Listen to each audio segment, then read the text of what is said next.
Dear guests, the programme of Tallinn Digital Summit is about to start. Please find your seats. We will begin in 5 minutes.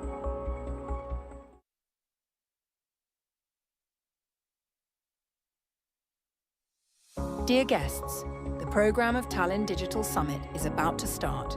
Please find your seats. We will begin in 5 minutes.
Dear guests, the programme of Tallinn Digital Summit will start now. Please be seated. Thank you.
A very warm good morning and welcome back. I'm going to speak a bit more quietly because I think some of us have had a small drink last night or two. I'm very glad to have you back on the innovation stage.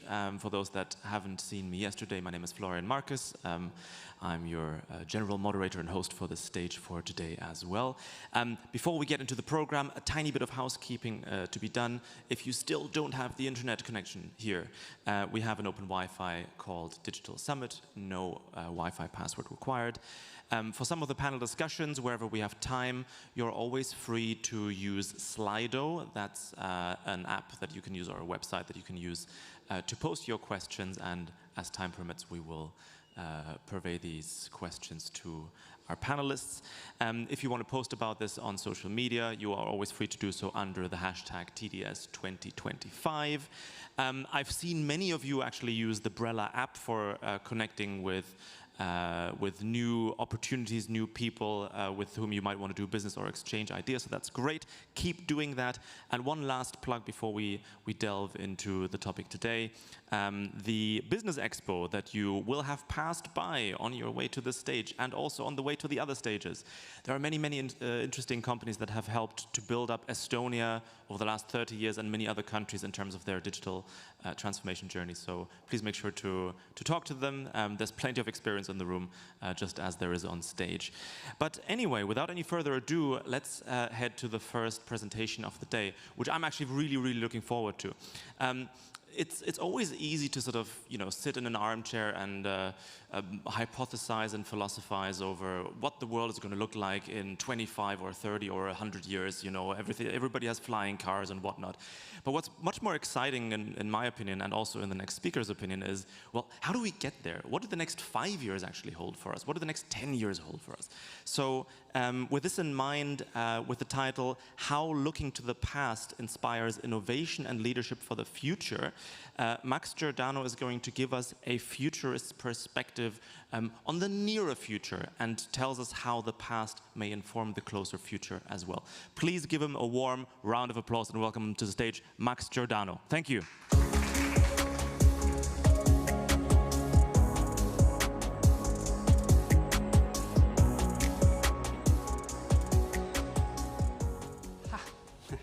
Thank you. Good morning. Thank you for joining and finding here.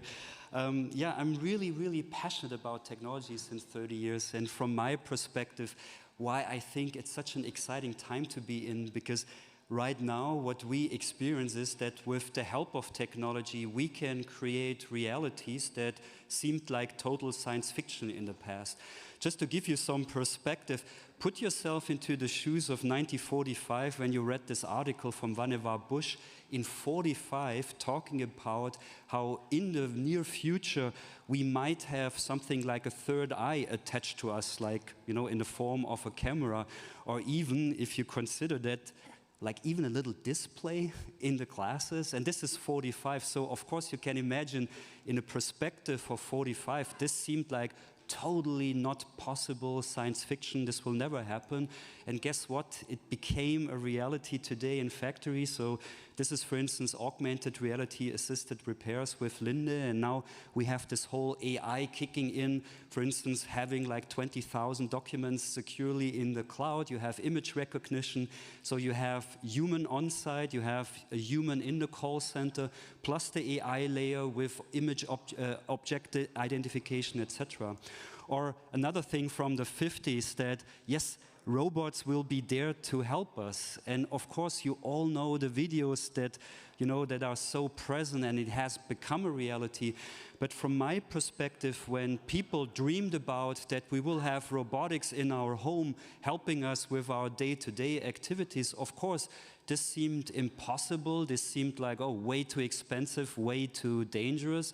And again, I'm excited about these technologies where we have this shift from, for instance, hydraulics to electromotors.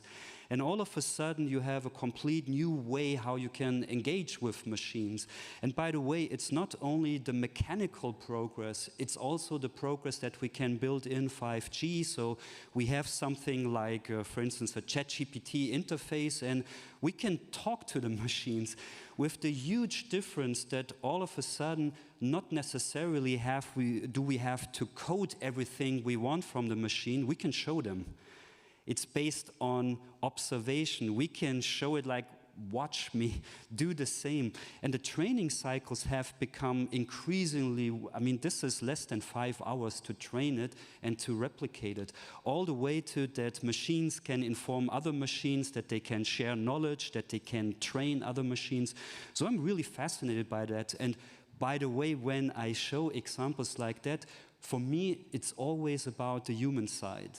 For me, it's never about, oh, gosh, we can replace people with cheaper robots. No, for me, it's, for instance, like finding like work that has actually not been done by humans not very luckily. In this case, I was a civil servant myself, and most likely I've lifted 1,000 people out of beds. It's not a nice job. I rather spend time sitting next to a bed and talk to an elderly person and hug and talk a story than lifting it out of the bed. Put yourself into the shoes of the 50s when someone confronted you with, well, it will be totally normal that we can hire people and work with people that we don't see in real life. Of course, for the 50s, impossible to imagine, now becoming a day-to-day reality for all of us. But again, I'm so excited about this whole Gen AI layer because now, for instance, we can externalize knowledge. We can speak to a machine, we can be interviewed by an AI, and we can get this knowledge out, we can have it transcribed, we can have it tagged, and all of a sudden, the internal knowledge of workers are in the machine and approachable. We can do the onboarding differently if we choose to do so. By the way, this is a real case. So she's currently in maternity leave. She's not working for a year. Before she left, she wanted to have an avatar of herself. So what you see here is an avatar, and all of a sudden, for a year, while she is not present in the company, she still does the onboarding. And by the way, the onboarding was always German and English. Now it became 40 languages. So the onboarding is now in 40 languages. Whatever language you have as a mother tongue, the onboarding is done in that.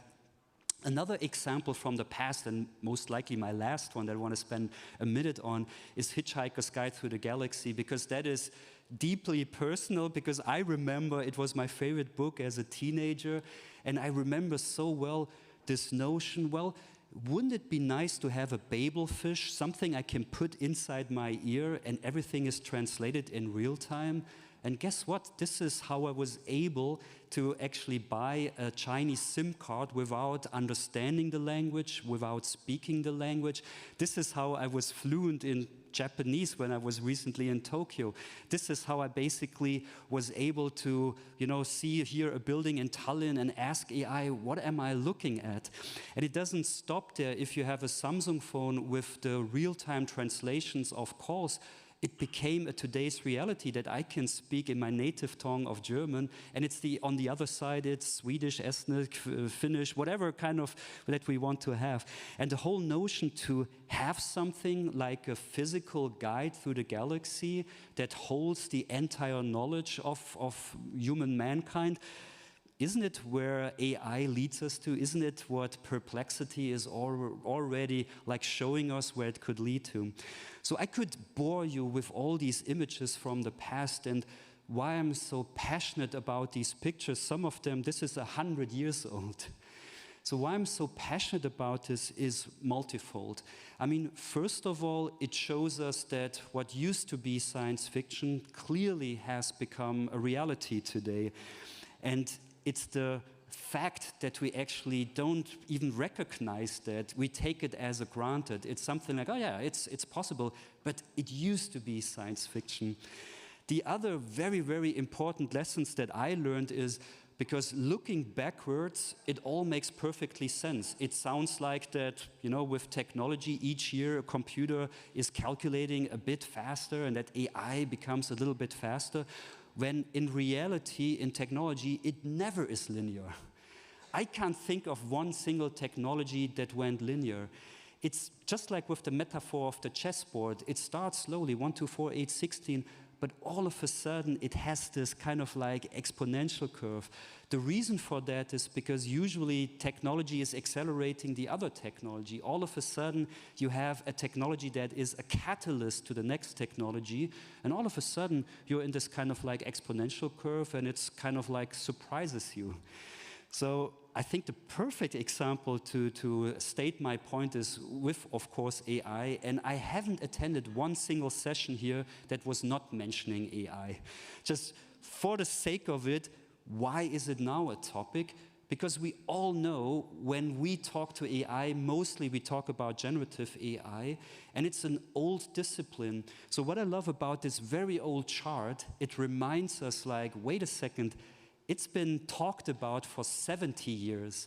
But my argument for today is what happened in the last 7 years since that old chart ended. You can't compare the last 7 years to the 70 years before. And we shouldn't compare the next 7 months to the 7 years before.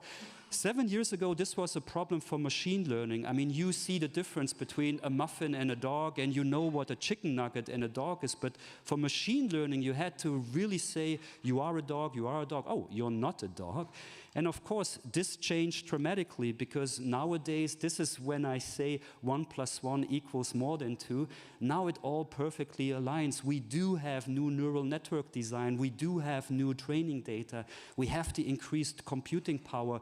We have an open source community, like thousands of people waking up every single day and collaborating on a piece of software. And all of a sudden, these tools are available to all of us. And each one of us can do something like that. And it doesn't stop there. I mean, we can combine tools. We can create an image and animate it with the next image. And all of a sudden, it became a creative outlet. And what I have to say, with my background as a creative, I'm not scared by this development. I feel empowered, because often I felt my creativity is limited by my technical knowledge of tools. And this is slowly diminishing. Slowly, our imagination has become the limitation. Thinking about text to video, this is a perfect example.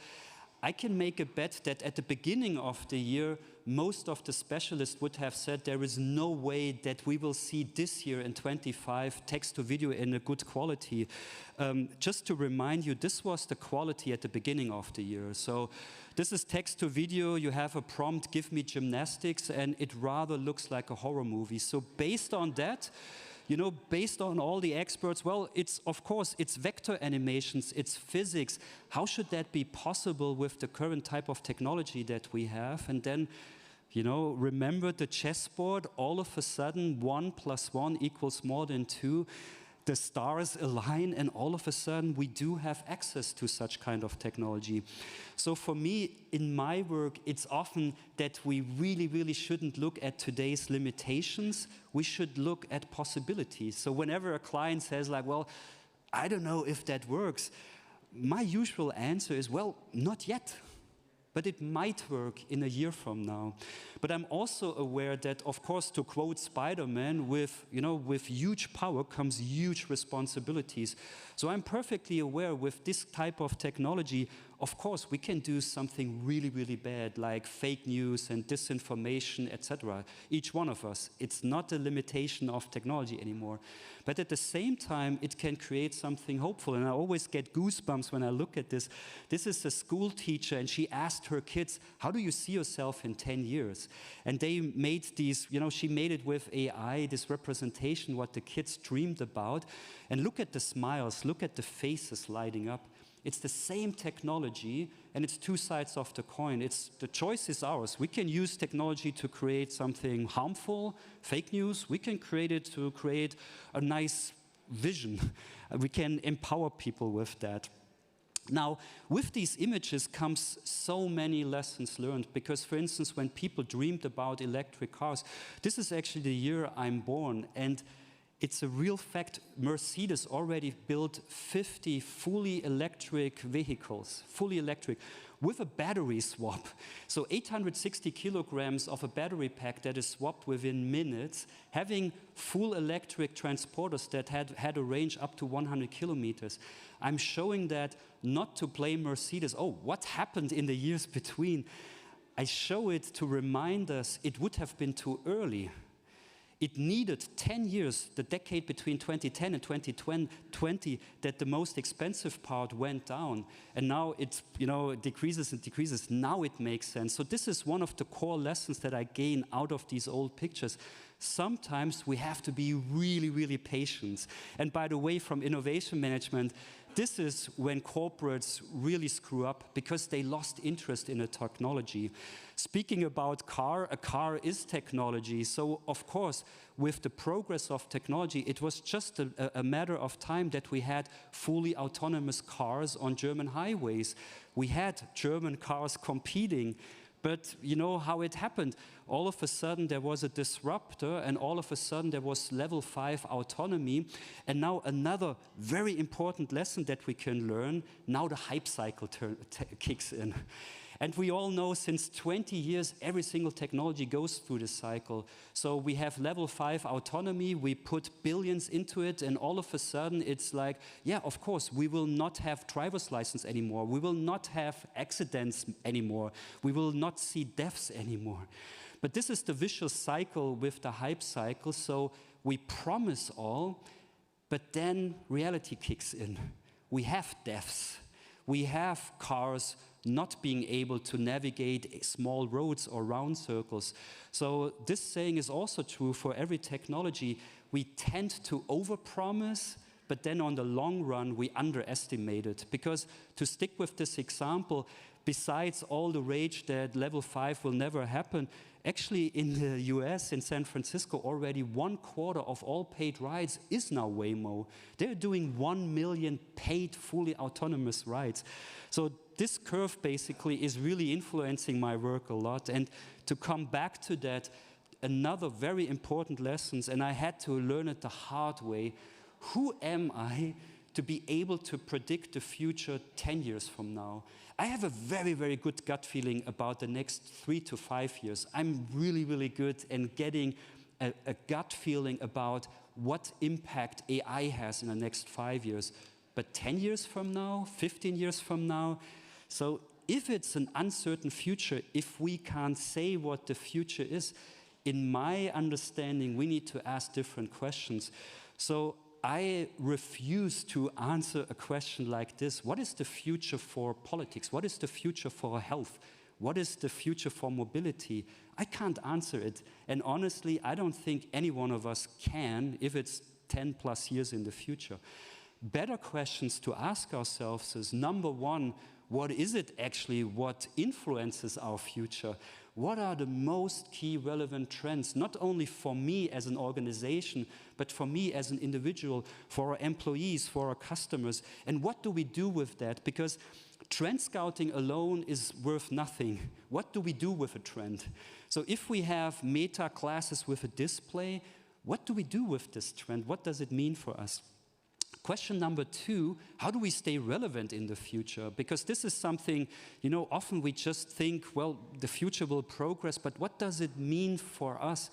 I love this video from Toyota because they were the first automotive OEM who thought, well, we are in mobility, but mobility is more than coming from A to B. Mobility is access to education, access to see friends, access to see family. So if we are in mobility, we should think beyond the car.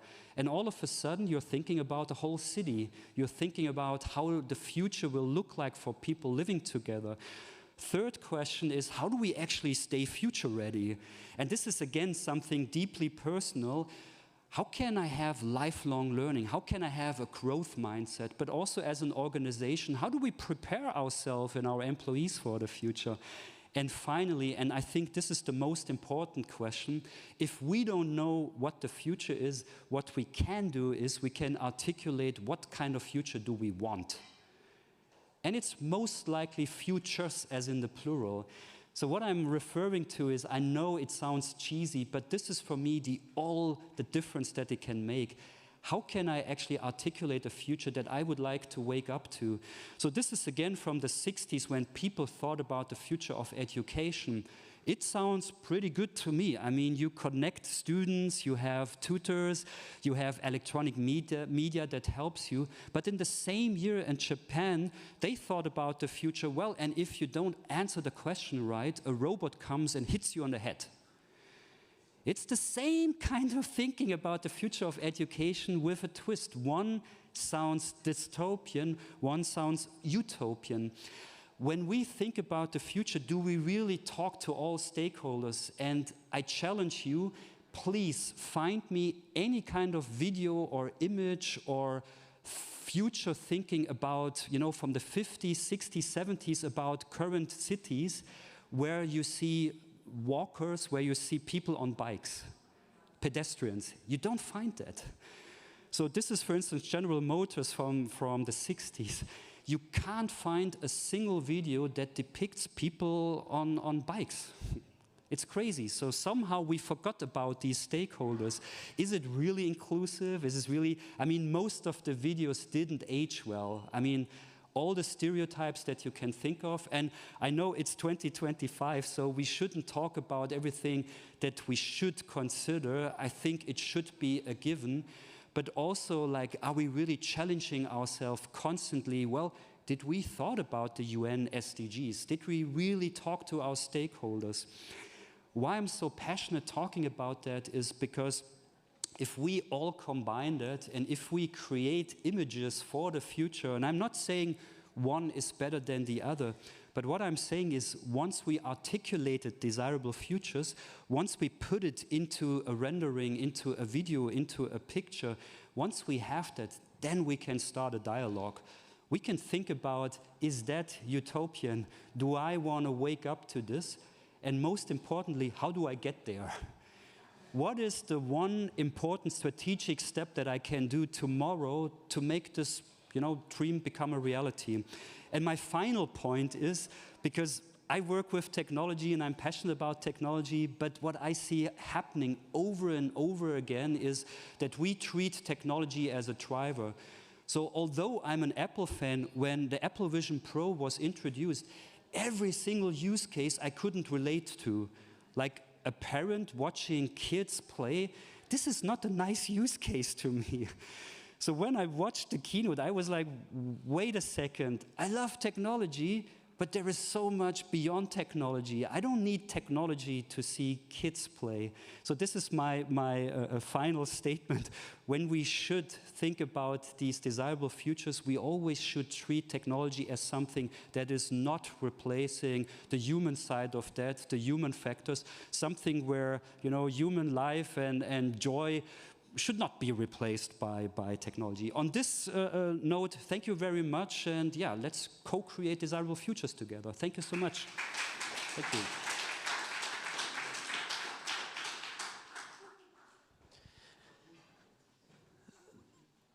Thank you so much, Max. And yeah, that really resonated with me, that last point about the Apple glasses as well. It's like exactly what do we expect from the technology, and does it fulfill our expectations in our cultural, societal environment that we live in? So there can be, yeah, different kinds of futures all rolling out at the same time. It is now time to head to the next presentation. Kristi Jõeäär is the CMO at Technopol and also at the IDA Hub Film and Multimedia Innovation Center. So if you've heard of the Wild West before, that's great, and most of us have, but maybe you haven't heard of the Wild Wild East. Kristi will talk to us about the IDA Hub and the new ground for film innovation and unicorns and how all of that fits together. Please welcome her to the stage. Thank you.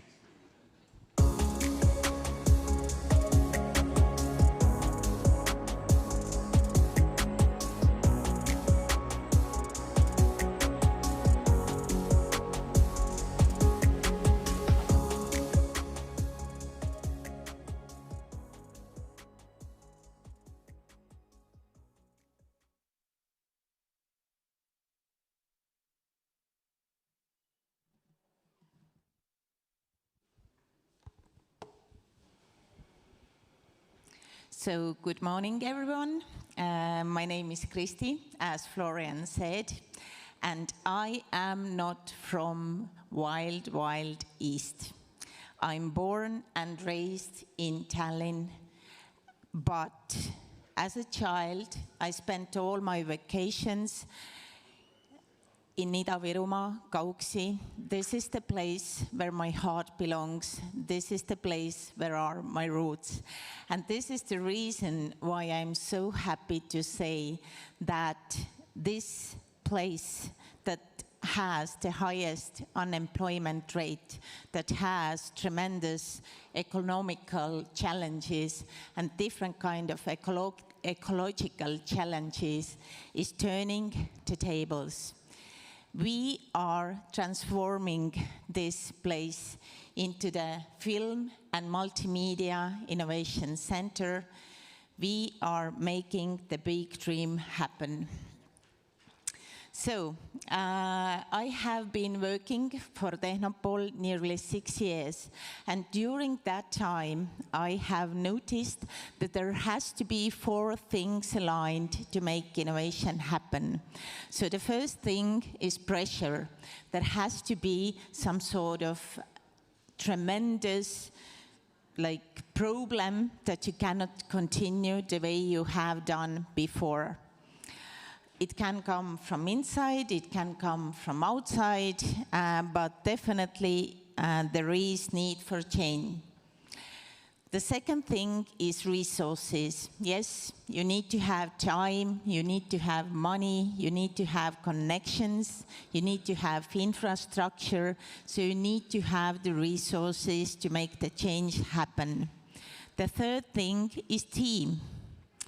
There is a huge need for crazy people with sparkling eyes that will make the change happen. Their dedication and readiness to work long hours is the thing that is needed. And the last thing is direction. You need to understand where are you heading and what is the focus point. And this is exactly how the concept of Ida Hub was born. It's very unique because we are combining together the physical environment and also the film industry incubation services and also tech acceleration program. And everything is backed also with cash rebate. Our goal is to make future talents, to connect them with the film industry, to help them to fulfill their big and small dreams. And this is what we're doing. But as you probably understand, the vision is no good enough when there is not physical space. And that is why we are building the film studios also to Jõhvi, to Ida Hub. The studio complex is designed by Novark. It consists 2 large studios. One is 2,000 square meters. It's the biggest in the region. Another one is 1,200 square meters. In addition to that, we also have different kind of support rooms there. We have photo editing studio, audio editing studio. There are going to be warehouses like screening rooms, workshop rooms, and also office building where we're going to have our incubation services and also acceleration services. There will be also the huge backlot area that is important, especially for the large international productions. And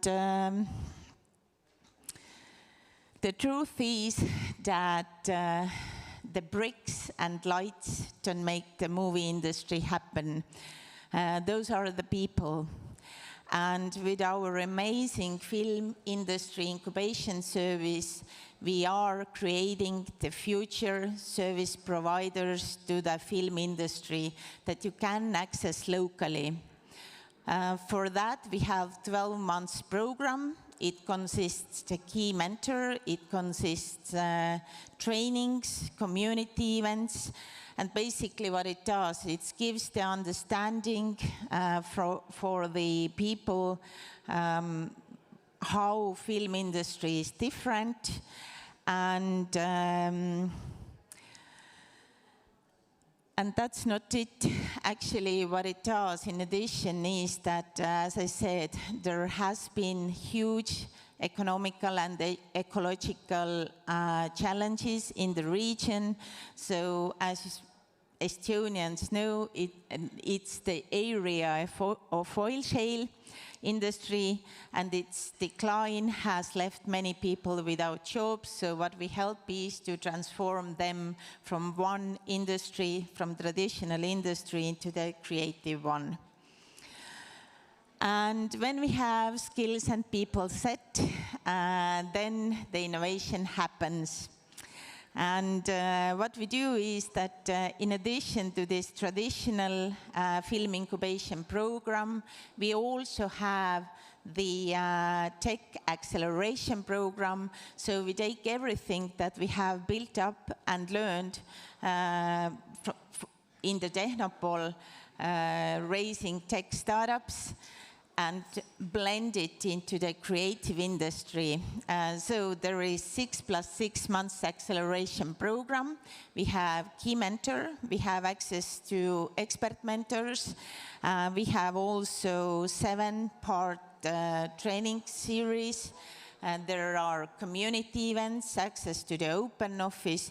So the program itself helps the startups to become market ready and a huge step closer to raising the capital. So now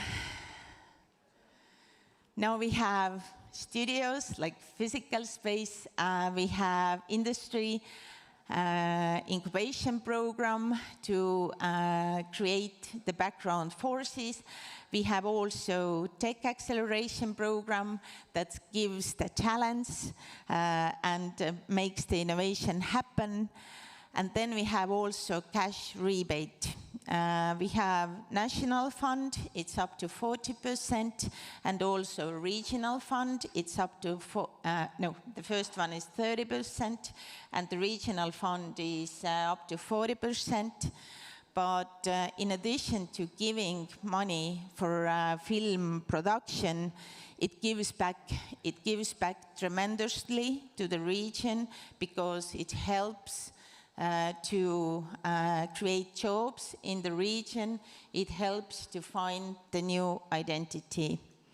So when we look from Tallinn, we can say that Ida-Virumaa is far. When I talk to local producers, they say that, oh my God, it's 2 hours. But when we talk to international producers, then we get the feedback that, oh, it's only 2 hours. Is it in the suburbs of Tallinn? So no, it's not. It's in Ida-Virumaa. And we are extremely happy that it has this miracle isolation there is in the industrial landscape, in contrast with the wild nature. So I would say that we have everything that one could need to build amazing film and multimedia innovation center. So if you have some sort of film or TV production idea, then join us at Ida Hub. If you have some idea how to transform innovation into the film industry, join us at Ida Hub.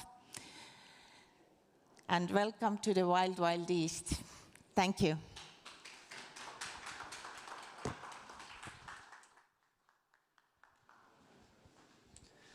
Thank you so much, Kristi.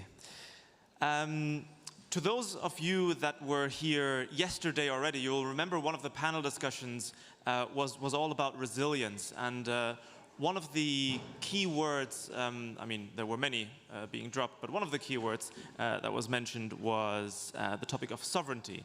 When we talk about hardware, the software, the kinds of tools that people, both in the public and private sector, use to create value and solutions in their society.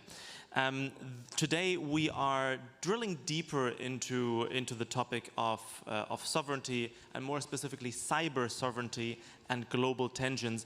And the question really that this panel will revolve around is, who does control the digital domain? And this is a very deep question that I hope we will find answers to. The panel will be moderated by Annette Numa, who is the Chief of International Affairs at Neverhack, and she has 3 excellent national experts with her on stage. They are Nicoleta Colomet from Moldova, Jeva Krekowska from Latvia, and Bernardo Gomes Pereira Correa from Portugal. Please welcome them very warmly to the stage and enjoy this panel discussion. Thank you.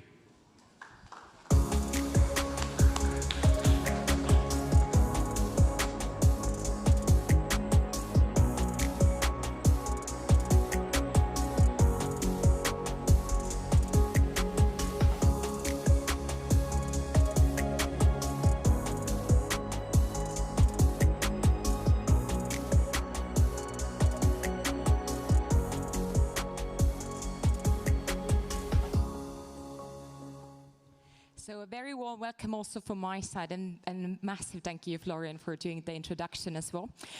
So my name is Annette, as Florian already mentioned. I'm the Chief of International Affairs of a global, the best cybersecurity company on the planet called Neverhack. And today we are going to talk about the cyber sovereignty.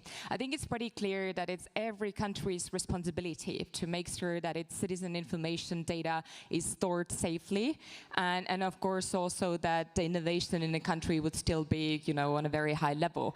But I do think that we are more and more dependent on the global tensions, what's happening geopolitically, and then of course also as we think about, like, you know, that different countries are using solutions provided by the global tech companies, then obviously also we are also dependent on them. But I think for every country it's also a big challenge how to find this kind of a balance between using, you know, the private sector solutions that are also global tech companies, and then also doing things locally. So there has been a lot of discussions in terms of, you know, are we sovereign when it comes to cybersecurity and the data? So this is exactly what we're going to start discussing today. I would actually kick it off with the first kind of a more general question. So what does it actually mean for a nation to control its digital space when it comes to from infrastructure to data and cyber operations? So I would give the word to you first. Right. Should be working. Should be working. Okay, here we go. So first of all, big thank you for the invitation to be here. It's a pleasure. My first time in Estonia. I've had a long career in technology, and for many years when I heard the word sovereignty, kind of a chill went down my spine, because I think we governments we owe ourselves 2 duties. One of them is to provide the best services we can possibly provide to our citizens and for our businesses, but the other one is also to kind of keep them safe and prevent any. Try to prevent any worst-case scenarios. And right now, these 2 things might be a little bit in conflict, and I think that's what kind of brings these discussions to life, so it's good to be here on stage. Let's talk a little bit about AI first, and our stance on this is we as a country shouldn't fear AI, and we should really kind of fear other countries who use AI better than us, and that's our driving principle. And if you must equip yourself with the best tools out there. You have to use the best, and that is something that is a principle that we shouldn't never abdicate from. Above all, because it's meant to produce productivity at the national level and drive the economy and drive growth. But we also have to watch out for what sovereignty really means for people, and for security, and for everything else that kind of people are concerned about. But we do see sovereignty as a function essentially of 3 things. And very aligned with the Draghi report. Sovereignty is essentially a function of economic competitiveness.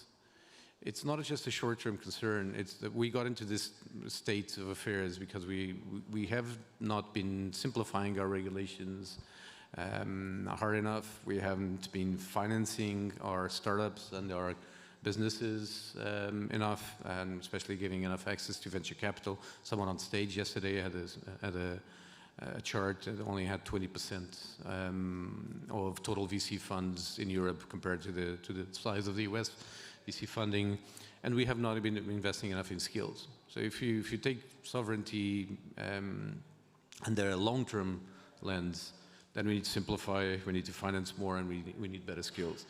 And on top of that, and once you secure that, then you can build world-class e-government services under a sovereign cloud solution that is private by design.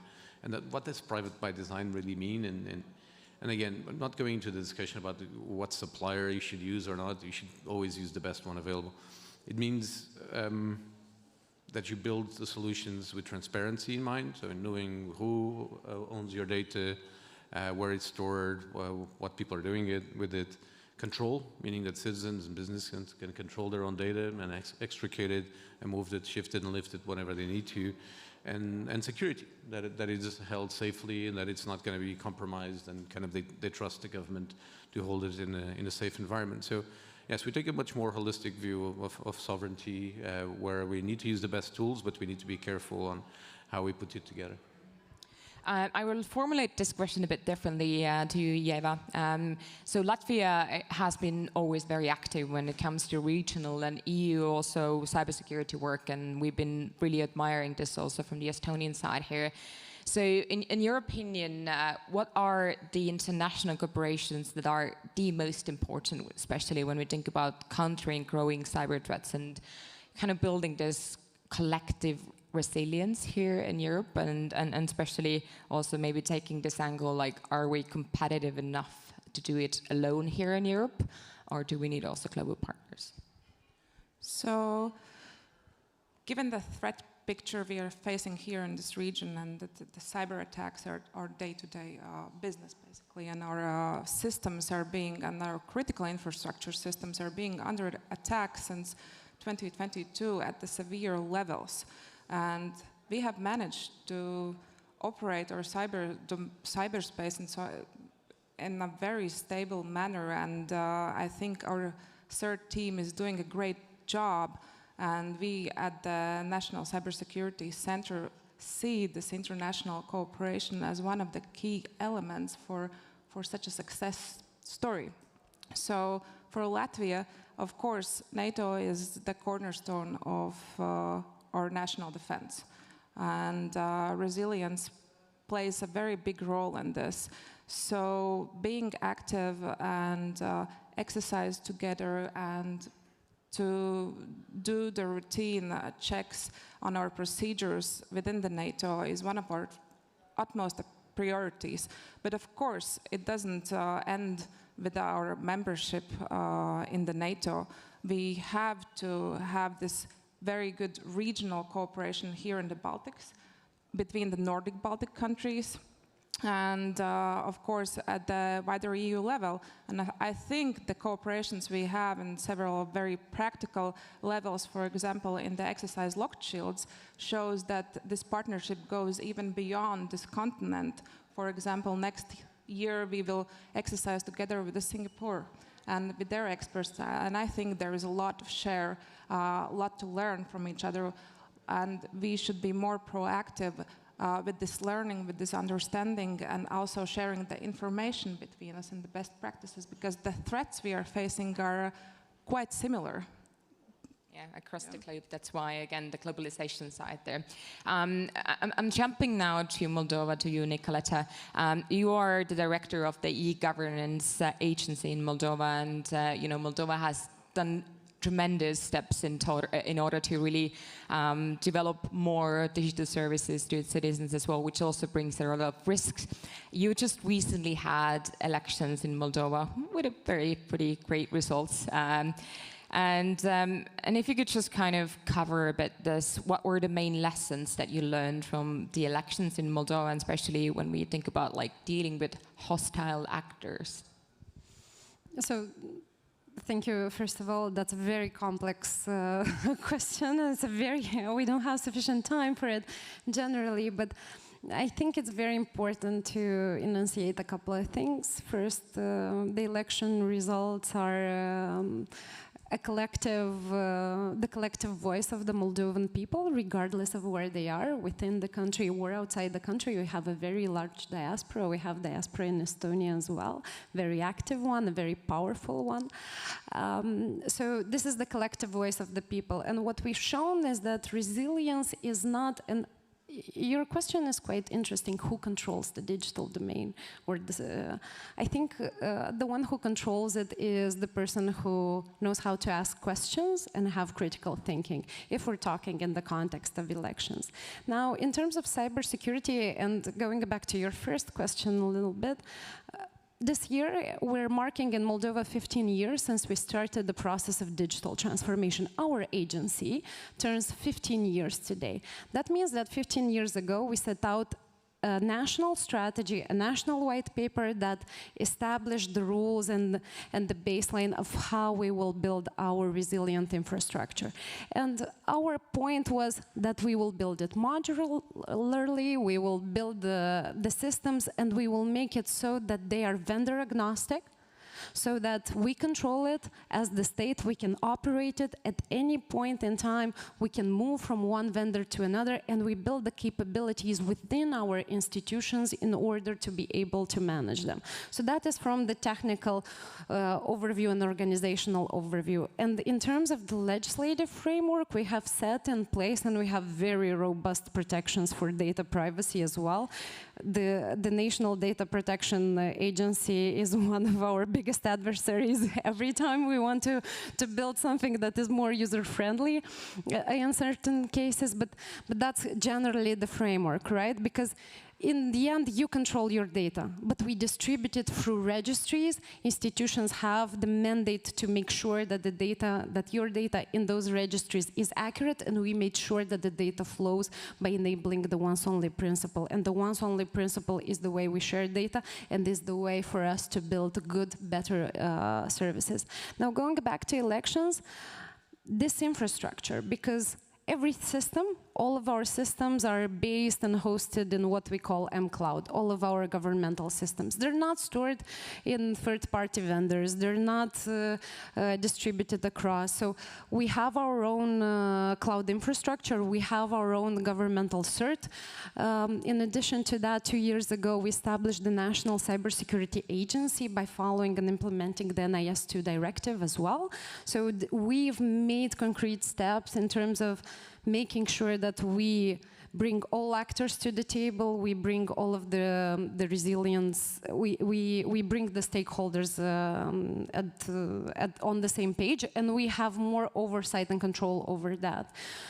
But it's one thing to control and defend the infrastructure, because on the election day, we had hundreds of millions of DDoS attacks and attacks on the critical infrastructure. And even after that, yesterday, the day before that, we had massive attacks on our governmental digital infrastructure. And what we've shown is, and you wouldn't believe how many people are actually involved, but we're continuously resisting by making sure that we build our strong institutions. Now, aside from that, collaboration is key, because we're massive hybrid threats. It's not just threatening your digital system by corrupting trust, the social trust in the system, by corrupting it because a system is down and it's not visible, and it kind of affects transparency. We also had intimidation, coercion, voter buying, all sorts of transactions and money being funneled through the country, hundreds of millions of dollars going into Moldova. So the collaboration between the Ministry of Internal Affairs, the government, international bodies as well has been key. We are looking forward to put out a paper with more details as a country about how we handled it, but it's all about collaboration, and in the end, the collective will of the people. Thank you. So I'm jumping back to Portugal right now as well. I started my introduction for the panel talking about the dependency of like the global big tech companies. As Portugal is also very heavily expanding its digital public services, which is also your field of work, how is it reducing actually the dependence on a few very major global tech companies for critical infrastructure? Because I do know that there are few companies that are playing a huge role in Portugal and for the critical infrastructure. Sure. So, look, the ultimate challenge is to build resilience without closing the doors to innovation. And again, like I said at the beginning, we will not abdicate from the principle of using the best tools available for the job, which I think is a must. However, one could argue that Europe got itself into this situation because we outsourced our energy strategy to one economic bloc, we outsourced our industrial strategy to another economic bloc, and we outsourced our technology strategy to another economic bloc. And now we're trying desperately kind of claw that back. I don't think it's possible to claw all of that back. But you can make some really good efforts into trying to at least control the controllables. The first one is energy supply. We have actively worked to producing one of the countries in the world with the highest level of renewable energy, 70%. We've shut down all of our coal-fired power stations. We're heavily involved in building solar like there's no tomorrow, wind, hydro, etc. So energy supply, start there. I mean, because you can't run a data center without any of this stuff. Second, the critical infrastructure itself, telecommunications, we're one of the first countries to ban Huawei from our network. Just if there's a critical system that needs to be protected and act decisively, just go ahead and do it. Don't wait around. Building the sovereign cloud solution, that sounds like I have some stuff to learn from Moldova. But then again, the resilience ultimately comes from people understanding that you're building great services on top of that. And if you don't have the great service, what are you building resilience for? So you need a sovereign LLM, which we're looking into. We actually just announced it, the first version last week. The digital wallets, we want to be one of the first country in Europe to launch a business wallet, in which I think we're fighting with some other countries for the first position on that one. And then you just have to base everything on open source, interoperability, only one's principle, all that stuff. And once you do that, then people understand that it is worth having more control over your own infrastructure because they can see the benefit. Can I touch up on one of the topics here that wasn't on my list here? So speaking of especially some of the big tech companies, and you mentioned Huawei, in Estonian by the law, it's actually like for example, like if you work for the government here, you are not even allowed to have a phone or any kind of a product by Huawei. So do you think it's right when more of the countries would actually ban some of the tech companies that we shouldn't really use in Europe, that are a massive threat to our security? No, look, like I said at the beginning, we will never abdicate from using the best technology available, and it just has to be compliant with some basic rules, like no backdoors, kind of like the basic principles of kind of civility. Like if you have a technology, it should work for the purposes for which it was designed and for which you're paying for. If it's not meeting, then we're not going to use it. So I think there's a healthy debate about where that line sits. Personally, I don't think it's worth considering favoring one company over another or adding protectionism to any of this stuff. Again, using the best tool for the job. If you don't have it in-house, buy it from somewhere else. Countries of our size will never be full stack countries. And even Europe as a whole will struggle being a full stack company. And I'm not sure if it's worth the opportunity cost of doing so. However, in specific occasions, when there is a clear security risk, then if that exists, then act decisively, which I think is what we did in the case of our telco infrastructure and our cell phone towers. All right. I will jump back to Latvia as well now. You are the deputy director at the new National Cybersecurity Center. This obviously plays a massive role in protecting the channel Latvia's digital space, but how will it actually handle both when we think about the state-sponsored attacks and then the cybersecurity needs of local organizations? Yes, well, I would say that these both things are very much linked together. The attacks we are having are mainly politically motivated. And in the previous years, we saw that they are mostly targeted towards the state institutions, to the critical infrastructure, to the critical service providers in the energy and transportation systems. But for the past year, the local businesses are actually being targeted and affected. And I think that while the attack levels are very high, but they have low impact. And I think the National Cybersecurity Center, with the proactive measure approach, have contributed a lot to create this safe space so we can provide the critical services and defend from those attacks, and also to enable the local organizations and businesses for them to be cyber secure. We have been doing for more than 3 years active threat hunt operations. So we are hunting down those vulnerabilities in our systems preemptively. We are having our national SOC network, and we are planning to expand it in a bit wider regional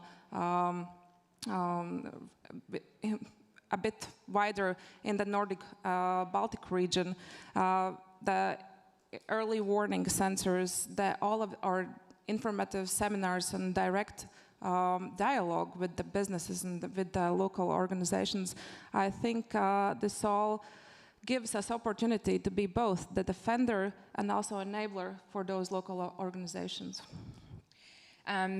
So it's very, very important to invest into the skills and knowledge of the future generation. And, you know, our kids in the future are much smarter when it comes to using the digital platforms than maybe the previous generation is. So my question to each one of the panelists here is that when we make different kind of decisions, either on a national level or also on the European level, are we really considering kind of the demands from the citizens, or do they even have ones? We have the local elections coming here in Estonia, and we just simply had a conversation with one of my friends a couple of days ago and asked, when was the last time that any politician was running its campaign talking about our digital future or the cybersecurity? And I simply couldn't find not a single politician that would touch up on these topics, even here where everything is functioning online and the security really matters, and not even the hybrid threats that we simply don't talk about these things. Of course, maybe for like a local level, it's not the topic, but also, you know, the parliament elections.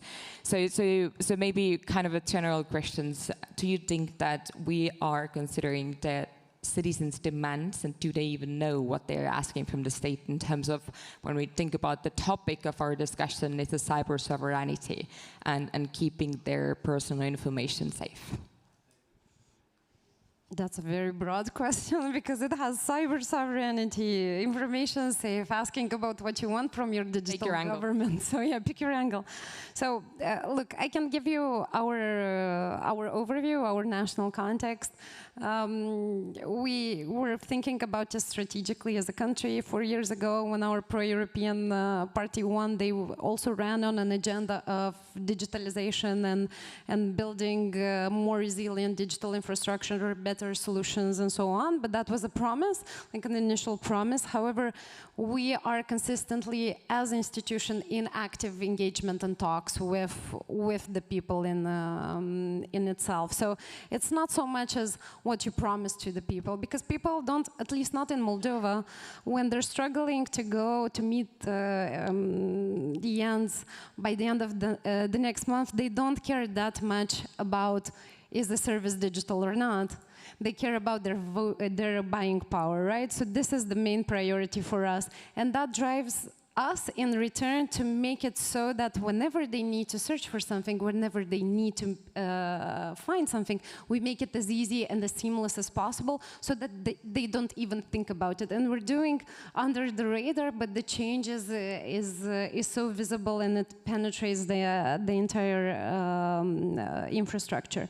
Now, and the communities, and it goes beyond the main city, it goes beyond us, the ones that have their phones and are very cool and have an electronic signature. So we have a network of what we call centers of unified public service delivery.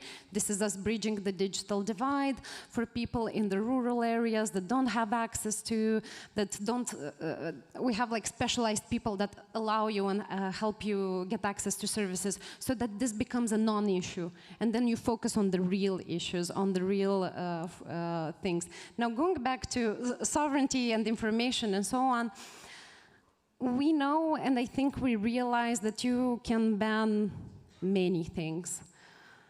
But what you cannot ban is the way information infects your mind and your brain, and you can have the most secure, the most adapted internal control systems, and yet the weak link is the person getting into the room, right? So then how do you build resilience in your citizens? How do you build resilience in the minds? How do you make sure that you teach them and you build them up and so on? Because one is preventing and reacting to threats, and another is taking a strategic step in that direction. And I think we're starting as a country to take that more seriously.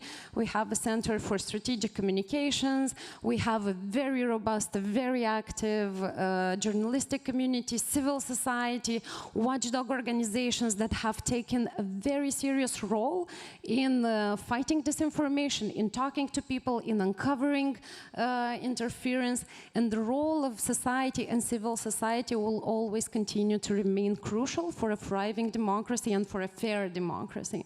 I will formulate the question a bit more like concrete to both of you here. It's a very short question. Do you think people actually even care? Or like Nicolette has said before, they just simply expect us to deal with these things and make sure that everything is safe on a background? Or do people with just lack of knowledge? Or I had one of the questions prepared, maybe that's kind of an add to this question, is like, how does actually sovereignty affect citizens' privacy and freedoms, and do they understand about that they care about that? Well, I do believe they do care about it, and also that they expect us to successfully defend and provide this critical service they are in need.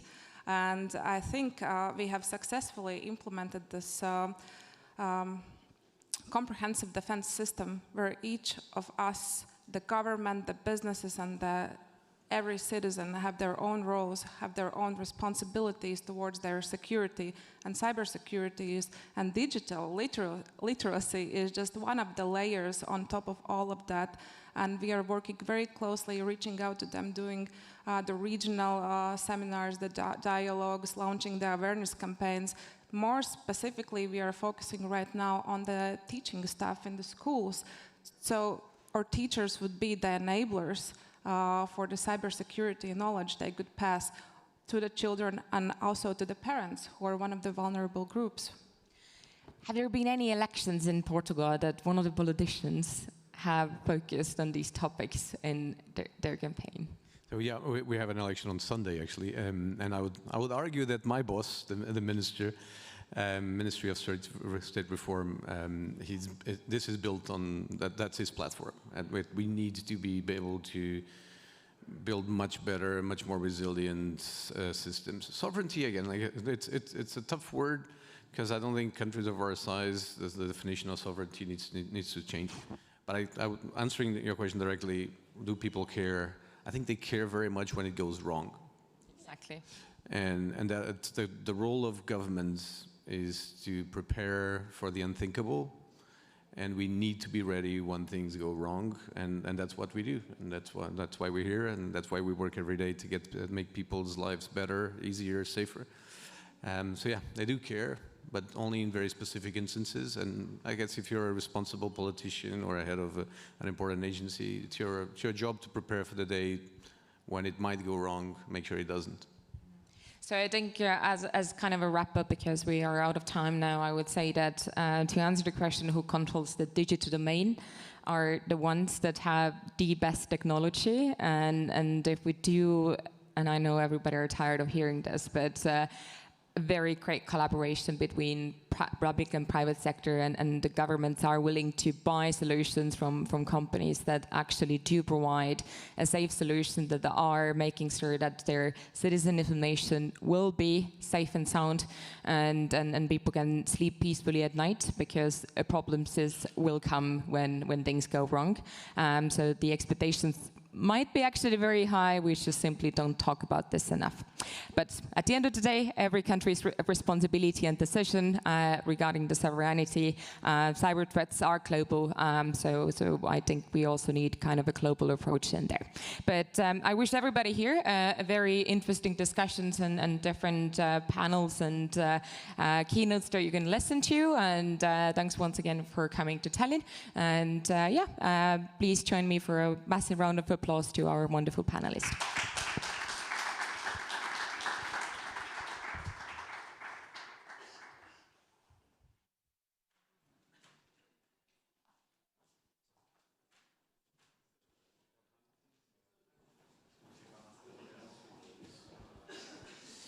All right, that was great. You could really see the different experiences from the different countries around the globe.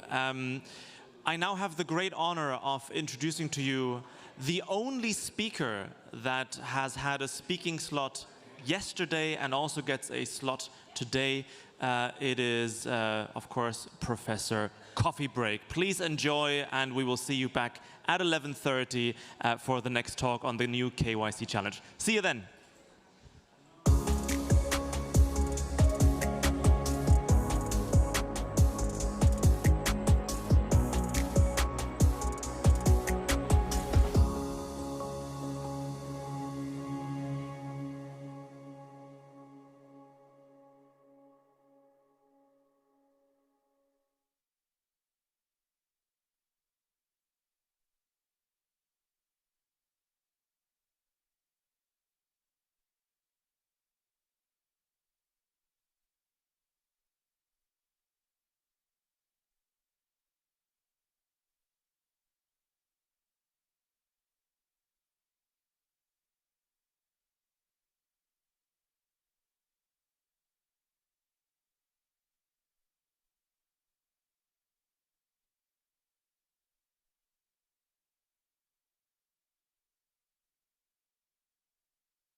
Dear guests, the programme of Tallinn Digital Summit will continue in 10 minutes.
Dear guests, the program of Tallinn Digital Summit is about to continue. Please find your seats. We will start again in 5 minutes.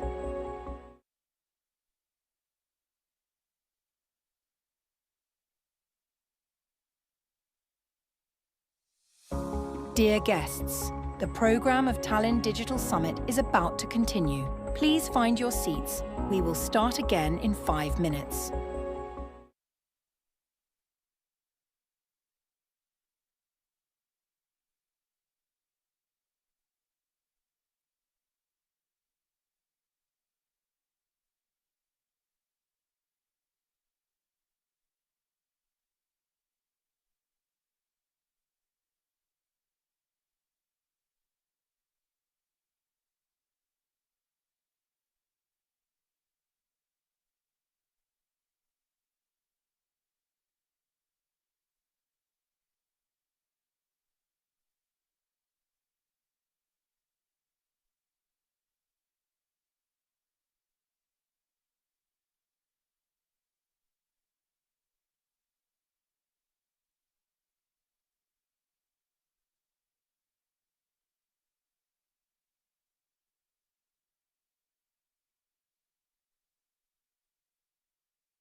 Dear guests, the program of Tallinn Digital Summit will continue now.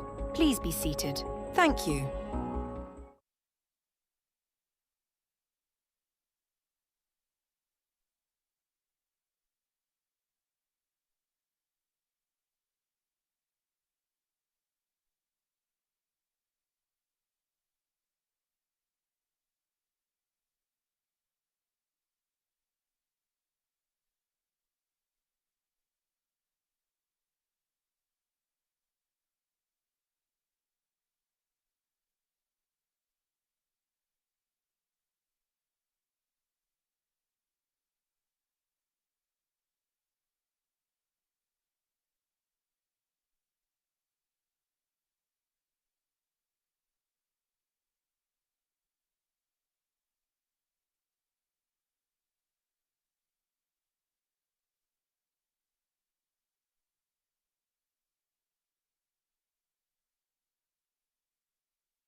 Welcome back to some of the most caffeinated people in the world.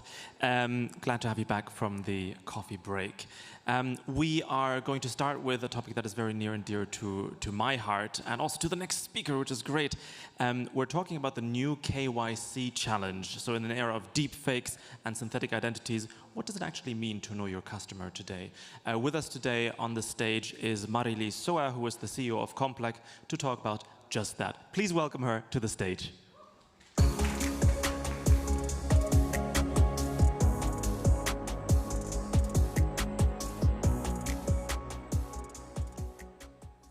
Yeah, thank you. My name is Mari-Liis, as already host mentioned, and I am one of the co-founders of Complex. Complex stands for Compliance OK, and we are in the process of building AI-driven risk management platform for the financial sector. So why we are doing it? I've been working as a head of compliance in different financial institutions during my entire career, and also at the times when the biggest money laundering scandals hit Europe. So I believe that I have seen the problems with poor risk management firsthand. At some point, I felt that since I was working in different financial institutions, that the problems are very similar in different countries, and I wanted to change it. So I left my 9-to-5 job, secure job in the bank, and turned to technology. And here we are, building a RegTech.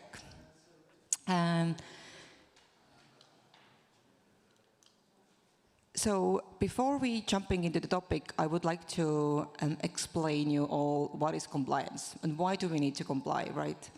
So compliance in financial sector means that financial institutions need to follow the regulations, external regulations, and implement regulations into their internal processes.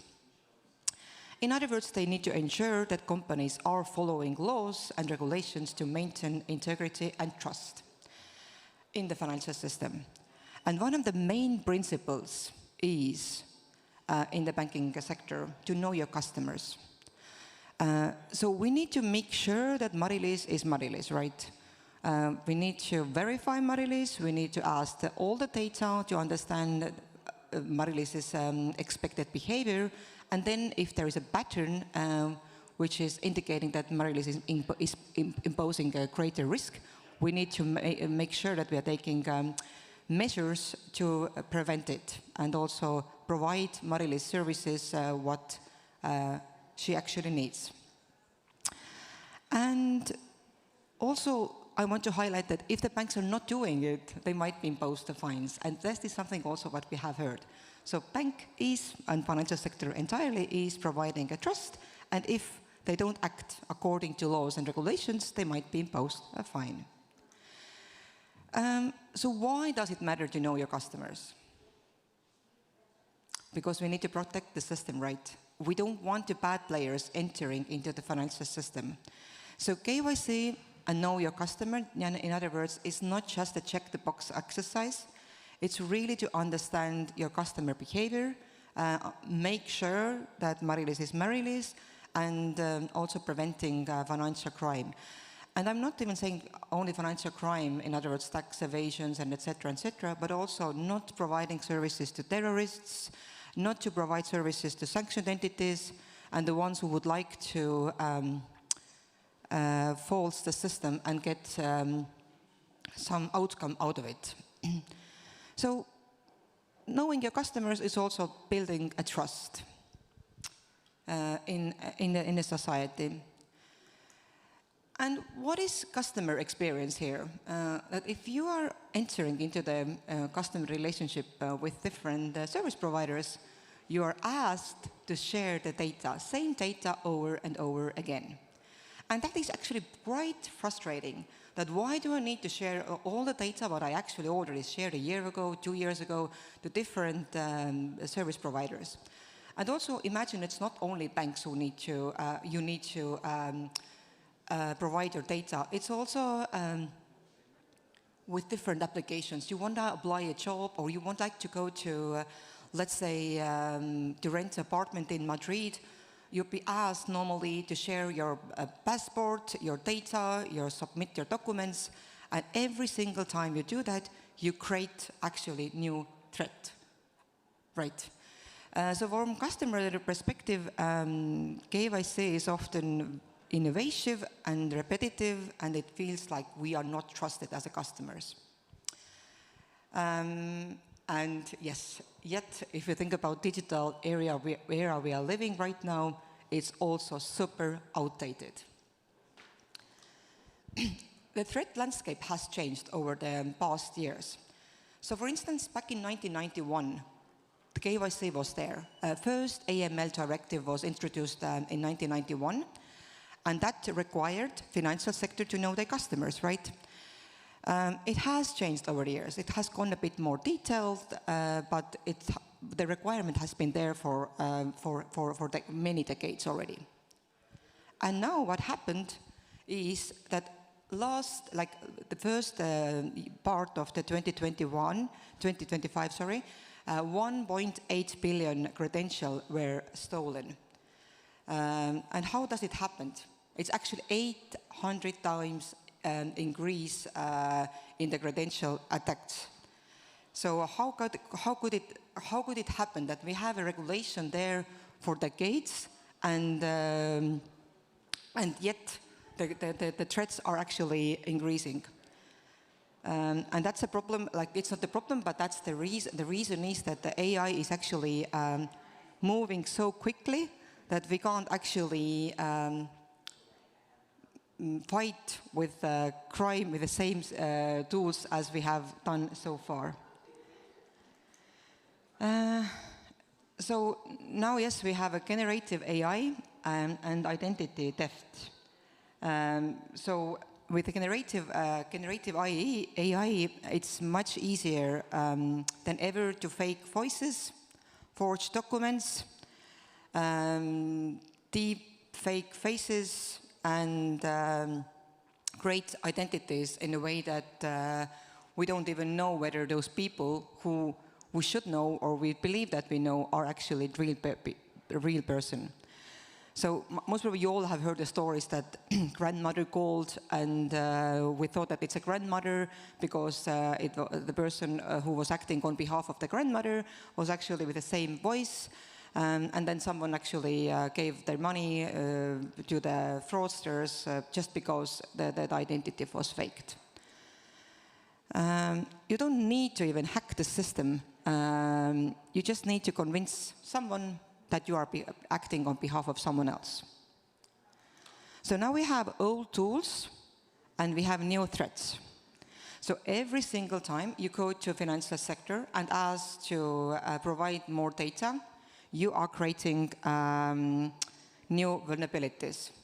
In other words, every single time you share your data with the service providers, every time new threats are created. And the more time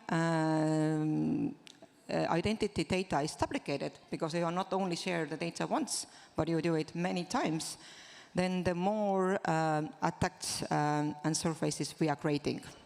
And it's not only creating problems for the customers, but also financial institutions who need to keep that data. And now we have a GDPR requirements, and we need to keep that data in a secured way. And this is an everyday task for compliance people who are working in financial sector at these days. So instead of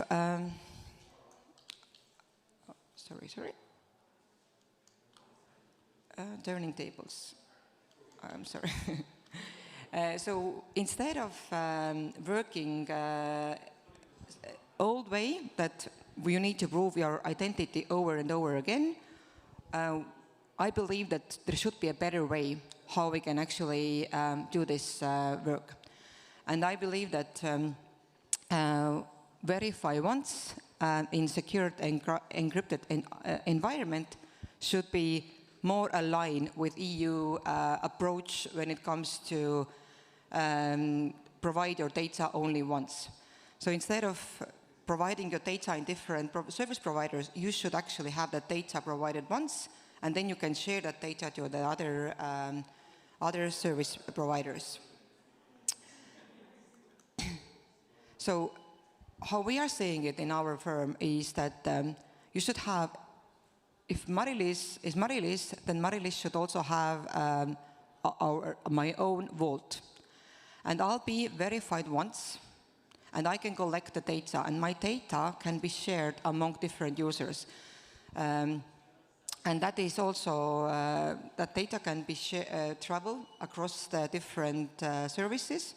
It's stored safely, and it's shared securely. And data is only shared when I actually give my permission. So imagine that, that the first interview what I might be conducted will be very sophisticated, and then someone is ensuring that Mari-Liis is Mari-Liis, and the data, I own the data. So this way we can actually also avoid threats, and we can avoid GDPR requirements which are in place right now, and can control which data we would like to share with service providers.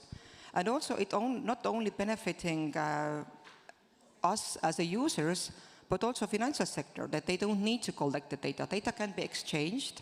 You can actually collect the data what you need.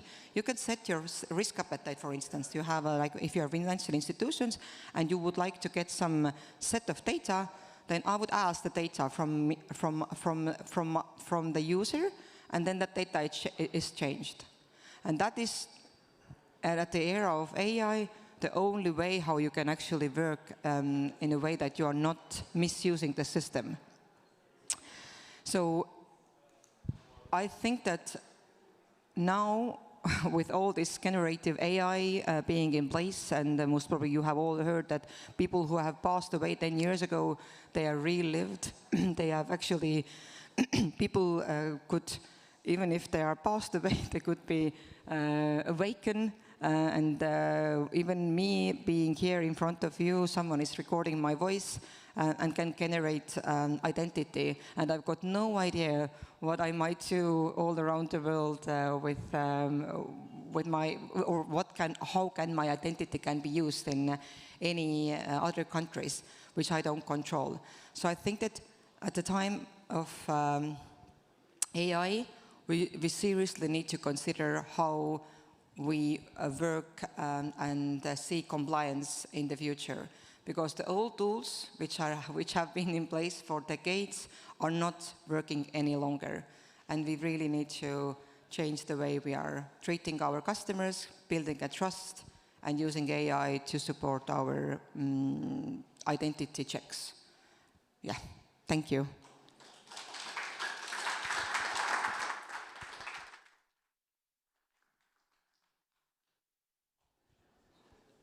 Thank you so much. That was super interesting. I think that you all agree here in the audience as well. Although now that I'm thinking about the whole identity topic, was that actually Mari-Liis or was that somebody else? We may never find out. We have already talked yesterday a bit about the role of AI in the future of how societies will function. We've talked about it this morning as well in the futurist talk a bit more closely. Now we're talking about AI leadership and the future of public-focused services, where it's all about how we actually want to champion digital change in today's world. For this purpose, we have 4 wonderful experts. We've got Katie Verba, who is the CEO of Actors. We've got Hadas Zucker, who is the Change Catalyst and Advisory Board Member for Women for Climate Tech and Innovation. We've got Dr. Alberto Giovanni Busetto, who is the Chief AI Officer at Health AI, and Wayne Suter, who's the Solution Manager for MAA at AWS, so Amazon Web Services. Please welcome them to the stage with a warm round of applause. Thank you.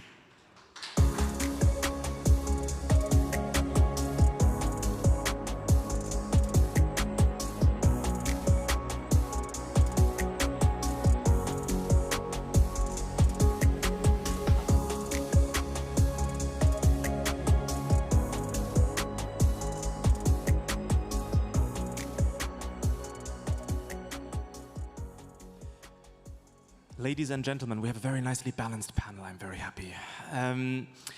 It's a pleasure to have you all on stage, also because we are looking at this topic of public focused services, not necessarily, but also including a public sector approach. So we have here private sector companies mostly represented, but still with a view of how to digitally transform the societies that we want to see today and in the future. Katie, if we can start with you, you're working with actors, of course, for many years now. How do you see the future of public focused services? What role do AI and leadership play there? Yeah, good question. I see that AI has this role in the future to be our good digital colleague, in that sense that the support in decision making quite much could be put on AI in the future. I wouldn't expect AI to, us rely on AI to do decisions for us entirely, but there always needs to be the human aspect in it. So the monitoring and control needs to be in the hands of human, but AI can be of great help in decision support. Have we already, I mean, you're working with many countries around the world. Do you have an impression that in different countries, cultures have different approaches to whether they accept AI recommendations rather blindly, like to just say, well, the AI analyzed all the data and thereby it's probably fine, or is there still the human element of questioning, you know, yes, the AI gives me one recommendation, but I will question the AI just as much as I would be happy to question a fellow human colleague? I think it's a bit too early to say, but as everyone is looking at AI at the moment, then I really hope that we're not blindly believing what AI is saying. There always needs to be that critical thinking or critical mind when we use AI, because, for example, when you use ChatGPT, then sometimes it gives you wrong answers, and you're telling it that, but I believe that answer was wrong, isn't it this one? And it's telling you that, ooh, you're correct, actually. So that these kind of things, like we always need to maintain the critical thinking when we deal with AI. Absolutely. Hadas, you describe yourself as a sort of change catalyst, and it's very, very frequently not necessarily about the technology, but also about the narratives that you help people craft, especially when we talk about leaders who need to share this vision with their people. How do you do that? How do you make a successful narrative for a new digital society? Yeah, that's a good question. So we have to say the brutal truth, which is change is really hard. No one likes to change. As people, we are really used to our stability and our safety and our kind of behavioral patterns. So in order to drive transformation and change and innovation, which I've been in this sector for quite a long time, you really need to turn people into change agents. And in order to do that, throughout my career and both in different cultural contexts, I think I've discovered that there are 4 or 5 type of ingredients that actually work. You really need to help people create and use radical imagination in order to create visions for the future. So you need to help them imagine a positive, a seductive, even sexy, desirable future in order to motivate them to move forward. Then the second thing is you also need to, and Kelly was saying that, apply critical thinking. So you need to help them identify critical uncertainties, to think about the negative externalities or the impacts of that technology for the long term. And so they feel comfortable in navigating that uncertainty. And then you have to, of course, take decisions from a data perspective, but you have to connect numbers to stories because we think in stories. This is how our brain acts. So narratives for change plays a huge role in activating people to move forward. And then, in the same time, you really have to invite people to participate. So the aspect of emotional intelligence and how do we really activate people from their intrinsic, what intrinsically motivates and matters for them, can amplify to a huge system change. And then maybe the last and most important thing is that we really have to be kind. And we really have to be conscious of people around us and to maintain relational health in our society, in our organizations. And by doing that, actually, we're strengthening not just the adoption of the technology, but the sense of people feeling included in that transformation. I mean, kindness and emotional health, you're talking about the keywords of what Estonians are all about. They're very heartfelt, warm people. So yeah, very, very fertile ground that you're meeting here with your points. I was reminded by one of the points, you need to identify the right people in an organization to talk to, to champion this together with you. I used to work with the United Nations Development Program in Nepal, where the digital government agency sort of identified a couple of people in health, a couple of people in education, a couple of people in science and so on, to just keep being your change drivers in each respective organization. So I think this is really important that you find your allies, not just in your own building, but also in all the other siloed buildings all around the country. Speaking of all the buildings around the country, Alberto, you're, of course, an expert in health AI. How do you see the open challenges of the global AI health landscape? Where do you see it develop? And also in this context, responsible AI has been thrown around in the defense setting, in other settings, education as well. How do you view this in healthcare? Yeah, many thanks and pleasure being here. I will be drawing quite much from my own experience, having led organizations in the private sector as well. And of course with Health AI, the mission of Health AI as a global agency for responsible AI in health is that of enabling equitable access to AI innovation in health for everybody. So I will be, of course, expressing my own kind of perspectives, right, on this one. So the opinions are my personal kind of view, seeing that both from the angle of private sector as well as from public sector. I think we have technology which is not perfect, but quite good. It seems to be practically very useful to automate some tasks, to augment human intelligence, to supplement, human intuition, and even to kind of bring together better scientific evidence. But there is one piece of the puzzle that is missing, and this is trust. And trust means that if you want to adopt, technology and bring that to fruition, in this case, artificial intelligence, but that goes probably kind of more broadly, right, to any kind of technology, especially groundbreaking ones, you need to put in place a system of trust and relationships of trust, which is not obvious. And if you don't do it, there is no adoption and there is no value created. To me, trust, of course, requires many different ingredients, but a very important one that has been missing or not developed enough was transparency. There are very positive examples now of systems that are extremely transparent, and importantly, they are transparent end-to-end. I want to highlight this aspect because, of course, transparency, either it's full transparency or it's hard to qualify that as such. There is a very positive example that I would like to highlight. There is a model that has been developed by ETH and EPFL and the Swiss Supercomputing Center, which is end-to-end open and transparent. It's called Apertus, as in open indeed. I think that's a very nice blueprint, and of course we'll have time to discuss that as a positive example. It's a nice blueprint to build trust. It's of course one of the many ingredients, but it's a very important one, and that's especially important for public sector organizations to really build the trust and implement AI responsibly, at least from my perspective. You mentioned the transparency aspect, of course. In Estonia, this rings very true. We've got this, what we call the data tracker, where you can see almost every single time when a doctor or any other government official looks at your data and when and why and what the context was. On the other hand, I sometimes can't help but feel like as long as you provide very good services, people don't actually care about trust so much or their privacy concerns.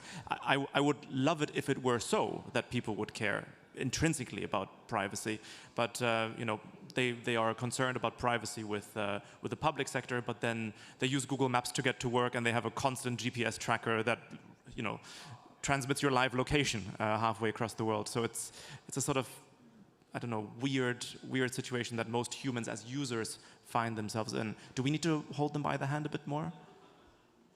I mean, awareness, right, is something that grows over time. These technologies are particularly disruptive, and you know, the introduction of AI in public sector and private sector is something that's relatively recent, at least at this scale. I would expect two things. The first one is that, you know, like the general public will kind of grow in that direction in terms of awareness, with maybe, you know, positive and negative kind of examples and cases. But one thing that I would really like to see, and I'm a big advocate of, is that of educating people and really investing in this direction. I think it's also a responsibility of public sector in particular to do that at scale. It's also a personal and individual responsibility, and even I would claim in many ways also a responsibility of employers and private sector as well.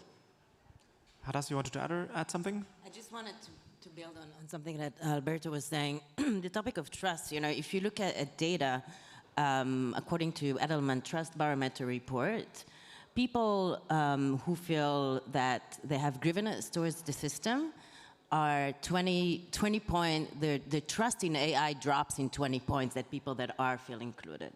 So, of course, AI is like a new shiny model of our technology, and we, you know, build a lot about it. But actually, to address technology adoption, you have to address inclusion first.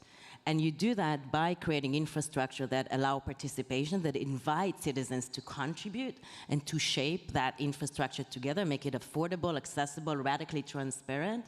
And through that the private sector, the public sector has a huge role to play here, because they can create that infrastructure for that. At a panel yesterday, we were talking about the cost of internet accessibility in some countries where, you know, I just got back from Guatemala, 60 gigabytes, $60 per month. And that's, I don't want to say prohibitively expensive, but it really pushes the boundary of what many people think they can stomach for just, you know, watching Netflix and whatever. So yeah, it gets tricky very fast, and government does have a role to play in these areas, for sure. Wayne, you've been waiting out for a long time. Thank you very much for your patience. Your bio does talk a lot about working with the public sector organizations to build AI solutions that are quite impactful. Do you have some experiences and some examples that you can share with us, given the topic that we have here today? Yeah, thanks for morning or afternoon. So I sometimes think I might have the best job in the world. I kind of go around, meet governments, understand their biggest challenges, and then assemble a team to try and kind of solve their challenges. In terms of an example, I'd like to go back to when I took this role 2.5 years ago. There's a small council in the UK called Swindon, really small, 100... Best roundabout in the world, what do you mean? Like Exactly, magic roundabout, there we go. You've got to look it up, it's insane. So Swindon approached me, said they're really struggling. They've got a really diverse population. They've got about 20 different languages across their kind of population that they kind of support. And they've decided they do a lot of document translation, because the more they can communicate with their citizens in their own language, the less calls they have on their call center. So every letter that goes out, every poster that goes out, they translate into the person's kind of own language. And so they were doing this, trying to do this at scale, really expensive, about, I've kind of converted this morning, about 200 euros per document, and it used to take about 5 days turnaround for each document. And they were doing a lot of these, so they're spending about 100,000 euros a year on just document translation. And so we came in, we looked at this. It wasn't straightforward translation. These documents are formatted, they're posters, they're spreadsheets, they legal contracts, some complex stuff we were dealing with. But built a solution, implemented it first in their children's care unit. They use it a lot because they're communicating with local parents who often aren't, English isn't their first language, and then kind of rolled it out from there. And we took their cost from 100,000 euros a year to 30 euros a year. It was insane, and that's the power of kind of AI, being able to really kind of, kind of do real kind of day transactions a lot faster, a lot kind of simpler, and kind of really impact people's lives. Yeah, now they can absolutely at scale kind of deliver letters in people's first languages. And that same solution, we made it open source and we rolled it out. It's now rolled out to, I think, 160 different kind of governments around the world, or kind of so local governments and kind of governments. So kind of hugely impactful. If we take the example of Swin, and of course it's a sort of manageable scale, what was the timeline for this project? Yeah, so from Swindon probably first engaging with us, it was our very first project in the team that we came in. So we were a little bit slower than we'd liked, I think. So we were probably 4 months from first conversation to having something that they were starting to kind of use. We got that down kind of these days to, again, it depends on the size of the project, but we're probably now down to 2.5 months. Yeah, this is also important. We talked yesterday about the political cycles as well, and that even if you have a 4-year electoral cycle and you need to deliver, no project partner ever gets onboarded on day one of a new government. It's usually sort of halfway through the term, and they're like, oh my God, we need to deliver something. So very good that you're on that. At AWS, you've got different kinds of working cultures that are all sort of centered around innovation, and I think one of the themes is sort of working backwards towards the problem. And how would you describe this to a layman? Yeah, we do have some interesting approaches. You know, yeah, we have this kind of culture of innovation across the business, and when I joined 6 and a bit years ago, I was the second person in my team to join. At the end of the year, there were 29 of us. And so when people are joining a business at that rate, to try and embed a common culture across the business so that the business acts as one, treats customers as one, it's really tough. And so we've built kind of mechanisms, conscious ways to help kind of entrench culture across the business. So there's 3 things we do. We kind of have got culture of innovation. We've got mechanisms that people can use in the work, and finally we've got kind of tools to allow them to do it. So just briefly, so the culture of innovation we created 16 leadership principles, which an example of a leadership principle is we are customer obsessed, and we really are. In a meeting, we use those leadership principles to make decisions. So we'll be talking about, how should we do something, how we're going to kind of work with a particular customer, and someone will say, is that customer obsessed? And we're, yeah, it is. It's absolutely, if it's right for the customer, we do it. We've got teams of people, they are paid to try and help the customer reduce their costs. Not, that's how kind of customer obsessed we are. The second thing is, so we've got mechanisms. We've got this working backwards mechanism. We've got something called two-way doors. So when making decisions, instead of maybe spending days trying to make a decision, we instantly go, is it a one-way or a two-way door? So if it's a two-way door, can you go through it and come back if you had to? We just say, go and do it. Instantly, just go and try it. Go and do what you want to do, because we can reverse the decision out. If it's a one-way door, maybe we spend a bit longer on it.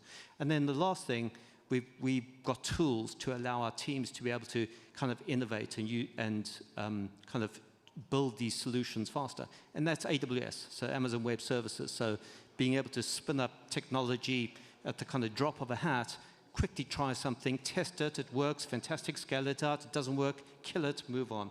Yeah, so that culture cuts across the entire business. It's really a kind of fun place to work because of that. Very cool. Alberto, going back to the health environment, I mean, when we talk about AI training, AI utilization, and so on, it's also very often about the sort of ethical guardrails that we have at our disposal, the frameworks and so on. The World Economic Forum's data equity framework comes to mind. Can you sort of walk us through the landscape of what helps AI innovators these days sort of streamline their work and get a good idea of what AI should be able to do or shouldn't be able to do? Yeah, absolutely. So there are a number of excellent frameworks. I can also mention the one from OECD for responsible AI principles, UNESCO certainly, I would say that largely many of these frameworks are now consistent, so there is a good, like maturity and convergence with respect to this. I mean, of course, you have like different cultural nuances, and I would not expect, like every country on earth to have exactly the same set of principles. I don't know whether this is possible or perhaps even desirable in the first place. But there is one thing that I would like to highlight, because I'm so passionate about innovation. I'm asking myself, okay, now that we have some good principles and that we have, let's say, a good understanding of what the principles are, how can we put them, like to practice? And I think a very good way of doing that, and something that public sector can definitely do, is that of creating environments that allow for experimentation. The idea is that AI in particular is very new. Society and everybody from developers, to consumers, they are on a learning journey. And the best way to learn is to have a safe space, like an innovation or regulatory sandbox environment that would allow you to test those ideas, to get very quick feedback. And of course, on top of that, making the conditions easy in terms of access to capital, so that you have both the regulatory, the innovation kind of sandbox, and facilitated access to capital to do the right thing and to put those principles into practice is extremely important. And this is feasible. Today, there are more than 100 AI sandboxes as environments that are technical and regulatory globally. You can find them. Is that too many? It's not too many, because it's good to test many of them, and we don't know yet which ones are, most successful. I think it is great to have a bottom-up type of approach on these things. I think this is desirable in that sense. It's also great to share the learnings. And you find so many, because some of them are even at the level, for instance, in our country of Switzerland, of Canton. Canton Zurich is doing it extremely well, from my perspective. Some of them are at the country level. For instance, the UK, in healthcare as an example. The UK has been pioneering the very concept, right, and application of sandboxes, including in fintech and so on. And you have even some of them at the supranational level, so several countries collaborating, which is also desirable. So I think combining good innovation sandboxes to test and learn with excellent access to capital, which is something which is today not a given, for instance, in Europe and in many other parts of the world, will be key to translate the principles into action. Absolutely. Hadas, one of the things that we usually talk about is KPIs, sort of measuring the success. Most governments just talk about time saved, money saved. Is there more to this that we can do? There's probably a lot more. And I was actually, maybe I'll share an anecdote. I was doing a workshop actually with Stan, the director of this summit, and a good friend in the film school in Denmark. And we tried to explain how we integrate AI in the creative industry, in the film industry. And what was really striking and interesting was that the people in the room were, they were concerned for a couple of things. First, they're like, okay, great, AI is streamlining and making our world easier, so a lot of efficiency gains, right? But then the question that kind of arises is like, okay, so what do we do now with the time that we have gained? Are we taking another project? So basically we're just like piling up more work, or are you providing, again, some free time and work and life balance to that extent? Another question was, great, so AI will automate the whole process, but how do we keep our collaboration? So how do we keep working together? And perhaps even, how do we not prevent from mistakes to happen? Because where everything is highly efficient, but everything is working as planned, there's no happy mistakes. There's no innovation that kind of happen, especially in science, when we spill things over and like the great inventions in life are happening, and also in the creative space. So I guess if we want to be more creative, but also more humane about our KPIs, besides just the business model or cost of time and value, is really to look at people's, again, relational health, about the sense of accomplishment, how much they contribute and active in their communities, and how much it's sustainable to attain that lifestyle for a long term, as, again, the key for longevity is also our relationship and our mental health. I was at a conference in Bhutan last year where, of course, the whole country is all about gross domestic happiness. So how do we measure satisfaction in a society? Yeah, really interesting. Gedi, last but not least, we've mentioned both yesterday and today public-private partnerships a lot.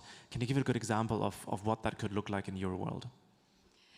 Yeah, in Estonia, basically the whole e-Estonia mostly is built up by private-public partnerships. So it's there's a lot of co-creation, a lot of co-design in that sense. As you know, then X-Road, one of our core foundational data exchange layers, was also created as public-private partnership in that sense that private sector was involved from the very beginning, from the discussions in how to design the best safe and secure data exchange layer for the country. In Estonia, private-public partnership in that sense is very much in honor. And if we're also talking about like the recent developments, then during the recent years, for example, the e-invoicing system has been built up by the private-public partnership so that the government was setting the standards, but the services are provided by the private sector so that the e-invoices reduce a lot of the public burden in that sense. So in Estonia, we at least aim for almost everything to be built in the collaboration. Very good. We've got 3 minutes left in the panel, and I would like to end on a small quick-fire session. Now, Gedi and I live, of course, in Estonia. For the others, is it the first time, or have you been here before? Okay, very good. Excellent. Veterans across the board. What's the next step for a small country like Estonia? Like, what are the recommendations? I mean, yes, 100% of services are digital, that's great, but what more can we do, and countries like ourselves, whether it's Denmark or Singapore or anywhere else in the world, where do you see the forefront of digital countries take the conversation next? Who wants to take it? Yes. I can take it. I think Taiwan is a great example. Sure. Taiwan is a great example of how you use technology to enhance collaborative democracy. And they have an amazing digital minister who is also a trans person, Andrew Tang, and he's part of also the AI Ethics Fellowship in Oxford. And basically they have taken over the Parliament House and demonstrated through technological tools as students how they actually turned the Parliament House into a transparent, they applied radical transparency into politics and governance. And then in a very intelligent way, the government then integrate them into decision-making, and he became the digital minister. And so, again, this idea of participation, of hacking and creating and then appropriating those solutions, then improving and participating in the process of shaping and creating the new AI frontier is a great example. Awesome. Now it becomes very quick fire. Yeah, I just wanted to add that we also need to concentrate on having quality data because otherwise we cannot have transparent AI and secure AI. In that sense, in Estonia, we have this X-Road that is connecting different databases, so we know that we have the secure and safe environment, how we know that the data has the quality, and it also has the auditability aspect. But I also wanted to emphasize that we live in an interesting time. So the security, resilience needs to be embedded in all of the design from the very beginning of whatever we do. So cybersecurity is also a very important aspect. We cannot do information systems anymore without thinking about the security aspects. Also the legal and regulatory aspects of the once-only principle, so for data quality, super important. Gentlemen. 30 seconds. So when I'm talking to kind of governments across the world, I think Estonia punches massively above its weight. So many governments look kind of to Estonia for leadership on kind of what you're doing with X-Roads. It's a really kind of public example of getting kind of digital kind of transformation right. So yeah, I think do more of that, focus on the innovation. I think Estonia's got a kind of good road ahead of it. Many thanks. My advice would be the same I would give to any European country and beyond. If you're serious about innovation, make sure that your startups have easy access to capital. If that is not the case, well, growth is very hard. I think in the case of Estonia and more generally in Europe, there is no scarcity of talent, infrastructure, values, and so on.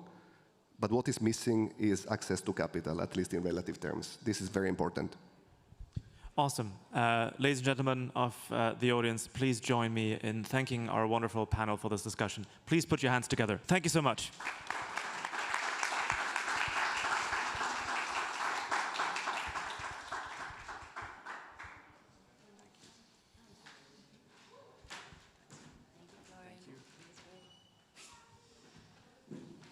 Now, if you're thinking that this was it, you are totally wrong, because we have two more wonderful events going on this stage.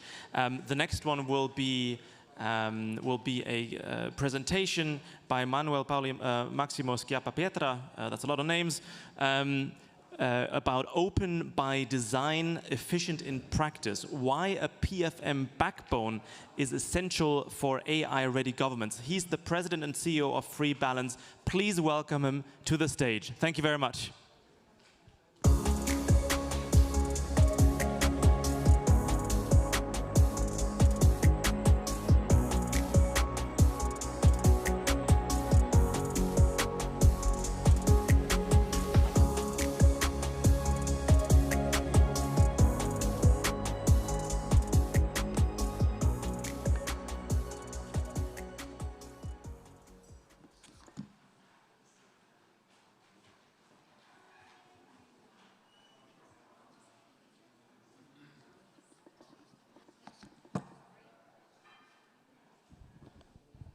Well, good morning. It's a true pleasure to be here and to participate in this incredible event. We extend our sincere thanks and gratitude to the organizers for providing us with this unique opportunity. We also would like to acknowledge the incredible welcome by this beautiful city and country. The hospitality has been far beyond anyone's expectations. And on top of that, unexpectedly, last night we were surprised by coexisting with the Areola's presidential group, which kind of defines the incredible times that we are all facing. The quality and the content and the thoughtful agenda of this event and the high level of participation and engagement clearly demonstrates that at this historical moment, we are collectively preparing and anticipating the real need to deliver governments and society the necessary systems and tools to navigate through these times of, I would say, fear, instability, and change. I believe that this time we will not be trailing innovation and regulation. I think this time we'll be ready, as we all are preparing here during these past 2 days. For over 40 years, Free Balance, our company, has helped governments to modernize how they plan, how they spend, and how they deliver. Today, the world is entering this new era, the AI era. Technology is not just a tool, but really the foundation for good governance. Our goal is to help governments build digital public infrastructure that is open, that is sovereign, that is ethical, and that is designed for resilience. In other words, give the public institutions the operating system they need to deliver progress faster, more transparently, and with greater accountability.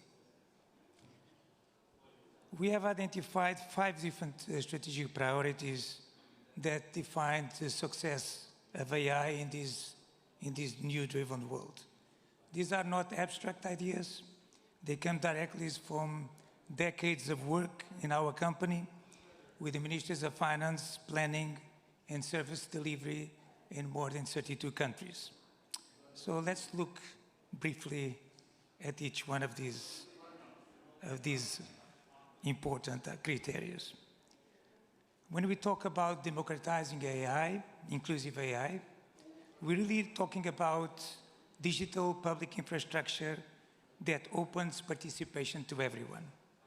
When governments democratize access to AI, they unlock creativity across the economy, they reduce the digital inequality, and they create public value far beyond the boundaries of government.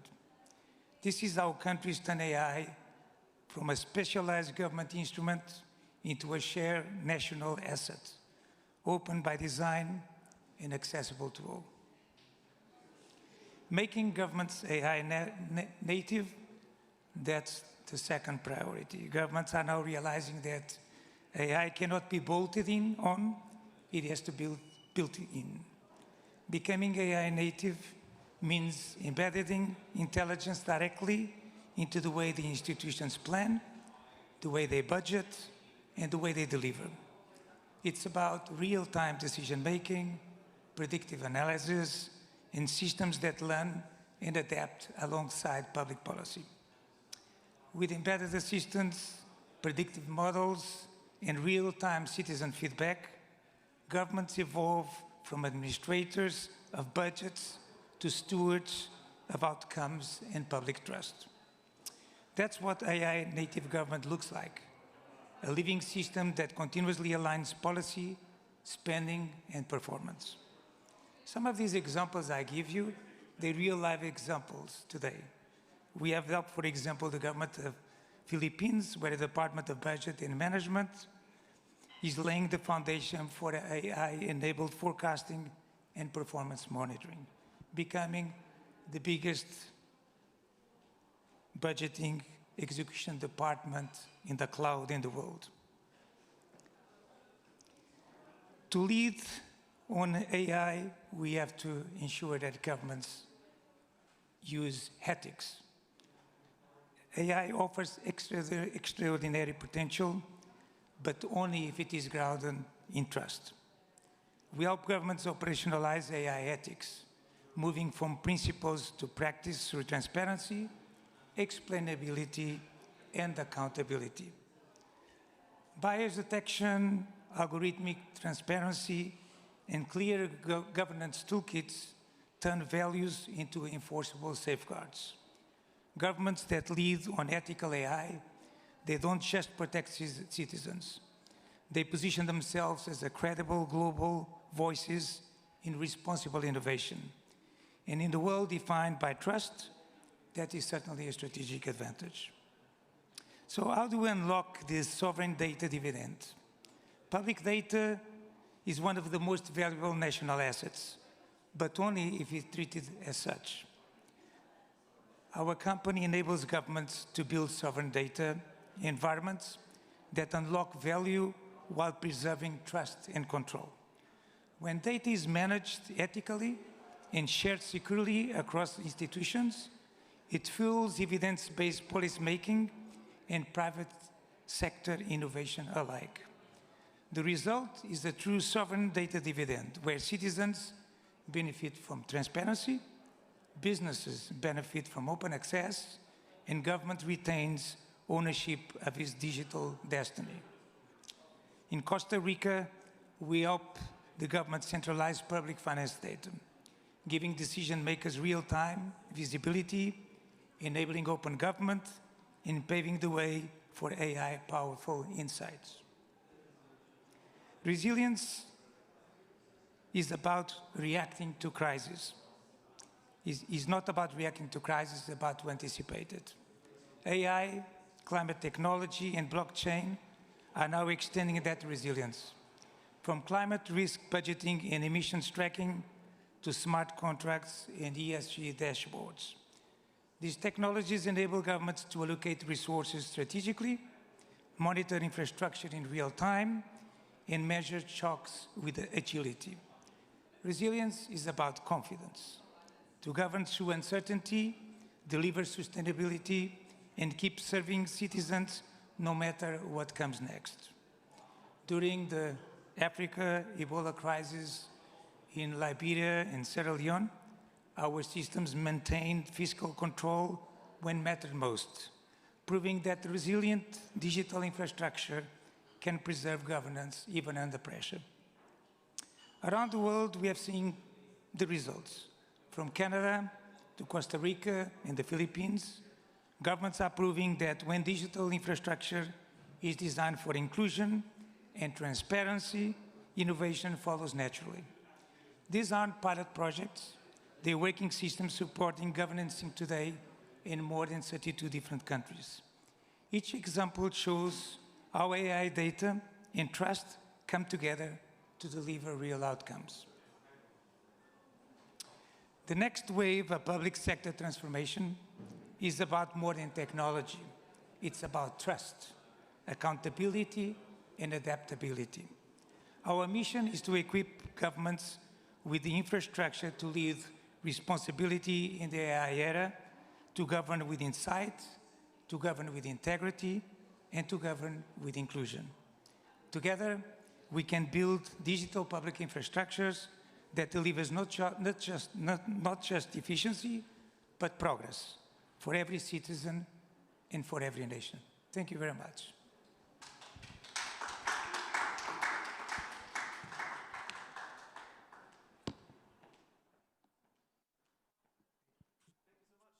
That was very, very interesting. Wonderful. Sorry? We had a glitch. Oh, Slides didn't arrive in time. They didn't arrive in time at all. So sorry. Okay, but perhaps we can make them available at a later time. Would that be doable? Absolutely. Very good. All right. Please put your hands together, and thank you very much to Manuel for your presentation. My pleasure. Thank you. Thank you.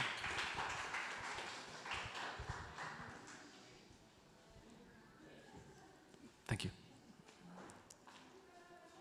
All right. This brings us to the last panel discussion on this stage for the second day of Tallinn Digital Summit.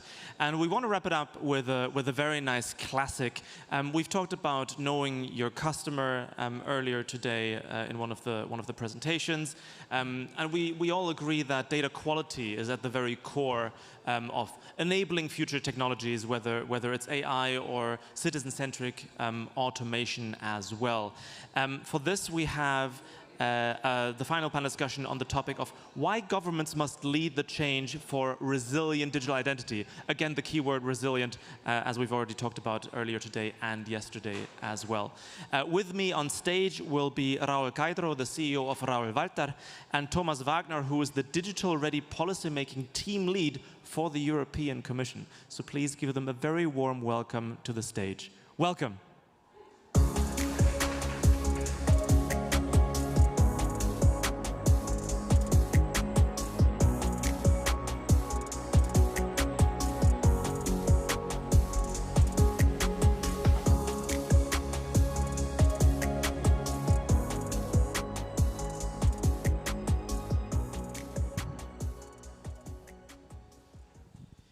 Gentlemen, it's great to have you on stage. And again, just in the previous panel, we've also talked about public-private partnership. Again, we have public sector and private sector nicely represented, which is exactly how we like it.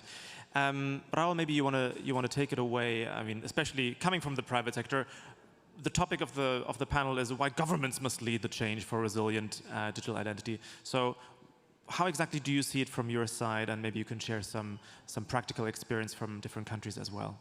Thank you. Thank you for the kind introduction. When we talk about identity in its essence, how it's created, how it's built, how it is, well, how it becomes to be, there is only one body in my mind who is allowed to kind of create the identity that everybody should trust, which is the state. The government is the one that is issuing already the identity documents to you, therefore it's the one who decides. Now the question is, what would the identity look like? How does it work? What are the functions? What are the kind of capabilities? And that is where the government becomes the enabler for additional growth, for use cases that are not there for the physical world. And when we talk about authentication methods, digital signatures, etc., this opens up a myriad of different services, different possibilities that can be enabled by the government. And that's why I believe the government is the one to lead the change, especially when it comes down to the electronic usage of the identity.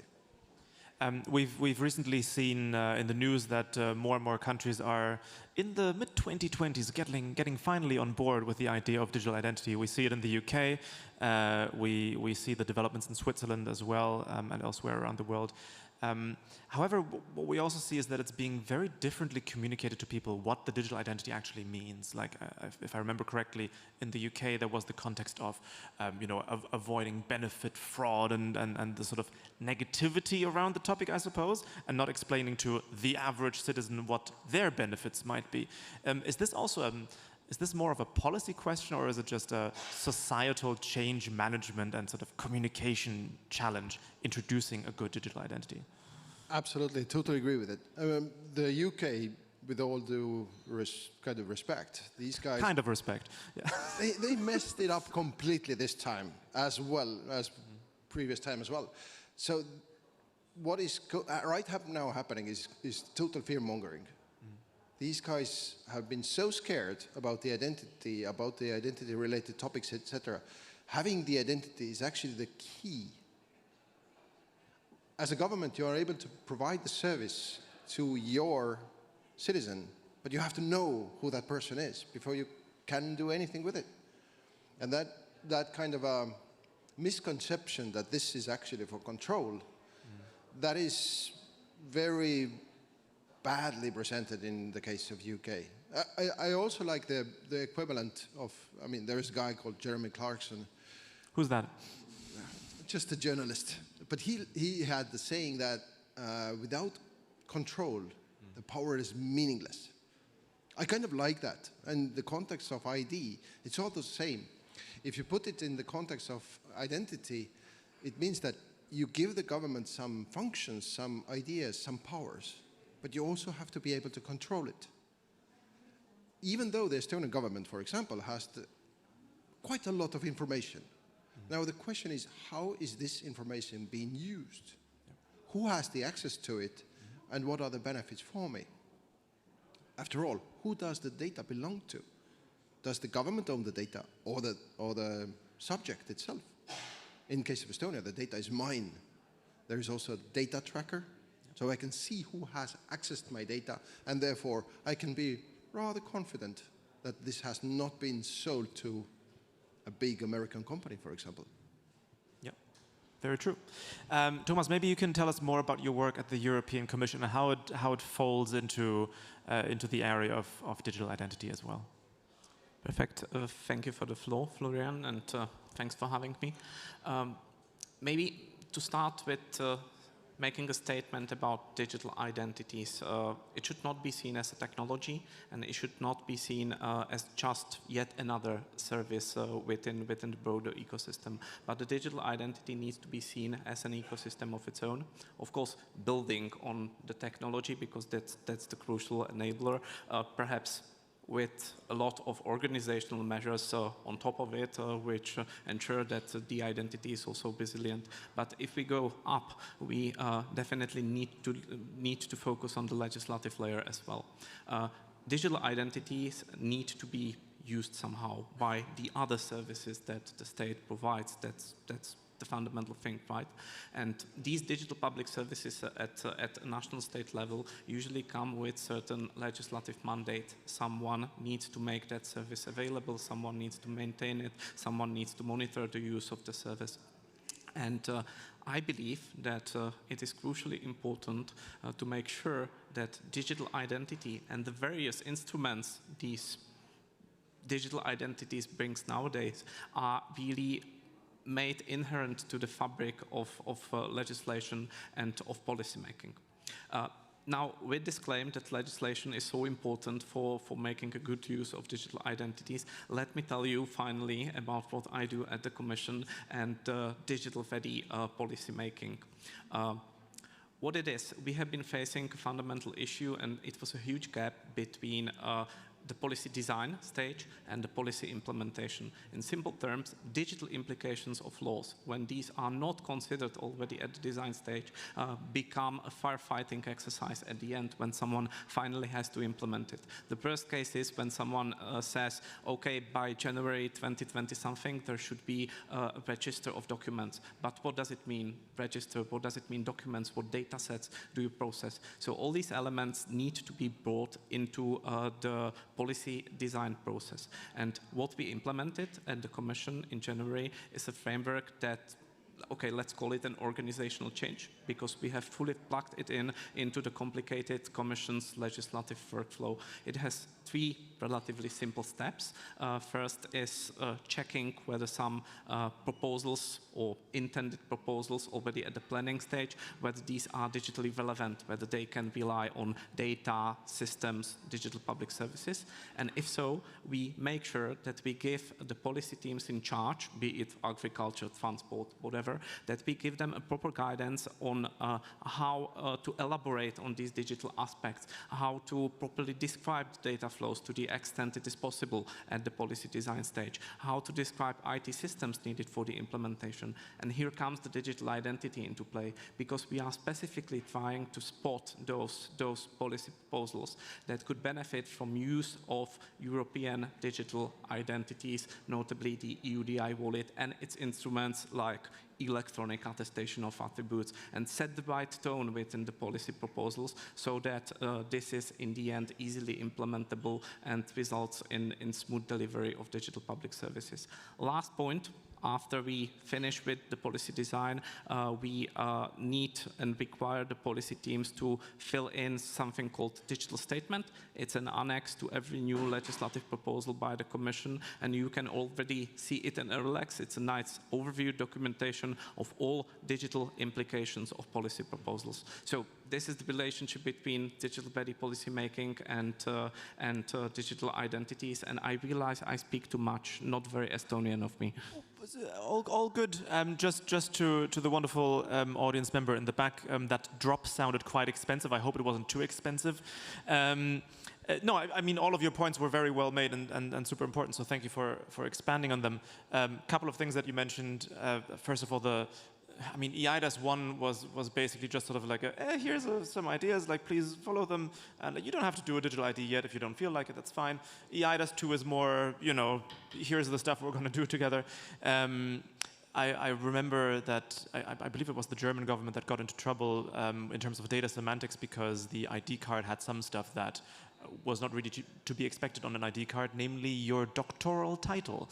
And all of a sudden, the academic lobby in Germany was upset and up in arms because why can't my ID card say that I have a PhD or professorship anymore? It's deeply, deeply upsetting to all of us. Really in every person's problem. So I guess the question is, because you're at the European Commission level rather than at the country level, how much can you actually help steer the different member states in a shared direction? I also, we keep talking about building ecosystems, also like using the wallet, for example, in both public and private sector. That would be nice. But we see that some countries live this ecosystem thinking, they live this really by example, and some others are sort of like, well, we're going to do government services first, and then maybe one bank joins in a couple of years. How do you make sure that we can sort of uniformly approach this across Europe? Well, sorry for that question, that's rude. No, it's not a rude question at all. I will just do one thing. I will virtually remove my hat of the European Commission and put myself into my old shoes. I used to be in the council representing one of the member states, and during the Czech presidency, I had the pleasure of chairing the body that negotiated the EUDI wallet proposal. Before getting into that position, I was informally testing with some member states how far are they willing to go when it comes to digital identities and the European legislation actually telling them what to do. And you will not be surprised that the EU does not have a great competence when it comes to telling to member states what they do in terms of organization at the national level. Notably, you cannot go there and tell them this and that public service will be digitalized, and the digital ID should be used as the entry gate to the digital public service. That's not even possible. So perhaps the approach that has been taken with the EUDI wallet, and I'm not the team that's implementing it now, right? So just recalling my memory of the proposal, this is an approach where you let member states to have whichever solution they see fit in place, but you set the common standard in terms of security. So there needs to be a security standard that national conformity assessment bodies need to take into account before they recognize certain wallet solution. And that's the way to go for the European legislation. In the end, the mandate is to ensure that the final solution will be applicable in the cross-border context, and that everyone can adhere to the same standard, which means we are basically achieving the harmonization in the single digital market. And that's about it. I do not know about better solutions to be applied, although we would all laugh if member states voluntarily adopted just one system and then everything would be interoperable by default. But should this not be the case, and it is not the reality on the ground, we need to go via this way. That means setting common standards. At the risk of sounding like too much of a radical pan-European, I mean, like if I'm on Facebook or Google or whatever, and I drive from Germany to France to Luxembourg to Belgium, my UX UI doesn't change. The post button is still where the post button is, and the profile is still where the profile is. It's I would hope that we reach a future, especially like with the wallets that you mentioned, where I can expect to use my Estonian wallet also in another country. Yes, that's the whole foundation of that, but also in the same use cases in which I can use it in my home country. So this will be probably the challenge for the next couple of years ahead. But speaking of those opportunities, whether it's in the private or public sector, Raul, can you walk us through what a government ID can do to power a whole ecosystem in a country, you know, whether it's business provided services for banking or other things. This could be the Estonian example, could be another experience. Share your thoughts. Well, there is technically two sides when it comes down to this kind of walleting, if I can say so. There is a legal value of the thing displayed on your screen. How should I treat it? I mean, if somebody shows me a picture of a document on the screen, should I trust it? The document in physical world, although it's not technically secure, in my book at least, because if a person manages to create a document that looks with all the security elements all there is also another person who can replicate the same thing. Electronic part is, although very different. Copy that one is quite impossible, to be honest. In the future, of course, it takes time and a lot of money, the motivation, but if it's just a picture on the screen, how do you verify this? How do you make sure that this is real? I mean, one of the use cases definitely that I talk about a lot is to buy alcohol or cigarettes from the store. Your age number to be kind of displayed to the merchant. This is definitely one of the use cases, but I think this is probably the most easiest and the boring one. But I would like to go to the realm of authentication and digital signature instead. And that one, well, in case of Estonia, I don't have to be here for anything, literally anything. I can do everything, no matter where I am, up to the tax from tax declaration up to the voting process. Everything can be done online without being physically present anywhere. And that provides the ability for the state to provide its services to its subjects regardless of the physical location. Really, really good in my mind. And that opens up another kind of chapter in terms of public services provision. And I like that one the most. Just a quick plug to all the Estonians in the room. We do have local elections coming up, and you can vote online as well. So please do use your vote and your power responsibly, especially with those in mind that do not have the right to vote in local elections. Anyway, myself not included, because EU residents can vote in that election as well. When we talk about the sort of business side and how the private sector can use your digital identity. One of the emerging themes for the last, 10 years ago, 15 years ago, was e-health, right? With the e-prescription. Online banking has been around forever. Do you feel like government, how can you properly engage private sector stakeholders like the banks and so on in making sure that they do use your digital identity once it does go live? Because in Estonia, we've been fortunate that the banks have been basically begging us for a system like that so that they can use it. They've then developed their own thing on top called Smart ID. But how do we make this public-private, not partnership, because you're not buying this system from the private sector, or not in that sense, but making sure that they are using the same systems that you do provide with your national ID? How do we go about it? Well, there is an interesting fact based on the Estonian experience that a normal person talks to the government about 2 times per year. The same person checks if his or her salary has been deposited on his bank account about 2 times per minute. That's a massive difference. Even though it's using the technology provided by the government, the private sector is actually the driver. And that's where it actually starts to happen. So one thing, of course, is a rather big concern in Europe and the rest of the world as well, is about the amount of information to be provided, and therefore Europeans invented this kind of thing called assurance levels, which is another interesting part of the legacy that is actually already on the market that we now have to deal with. Not Estonians, though. I mean, we already have the highest only. High, yeah. Exactly, we are very high all the time.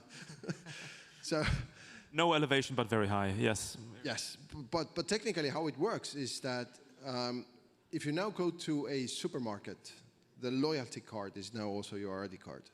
If you go to the library, that's your identity token. If you go to whatever the services you are, doesn't matter, regardless if it's a private or public sector, you can still use the functions of the same identity provided by the government. And that's where it actually starts to live. I'm going to come back over to you, Thomas, in a second. I've got the same question for, or do you want to add it right now? Do it. What do you want to add? Let's okay, continue. All right. The question that I was going to raise, because you mentioned level of assurance as well, one of the issues in terms of fragmented digital identity landscape today is sign in with Apple ID, sign in with Google Wallet, blah, blah, blah, blah, blah. What do we do? Technically, the funny part is that, as far as I know, Japan started to allow their citizens to authenticate to the governmental services using Apple ID. That's a very, very big step in the wrong direction in my book. Even though those big tech companies, they know quite a lot about your identity, but they are still not providers of the official identity. So you can connect them, I don't mind, but actually falling back to the kind of outside system and giving away that monopoly, that the identity creation and the identity document creation, I think it still should remain with the government. It reminds me of the situation in Scandinavia where Bank ID was created and then the government fell on its own sword and said, all right, you can now log in with Bank ID into public sector portals as well. Thomas, your thoughts? Maybe to return a little bit back to the private sector use cases, I believe this is crucially important.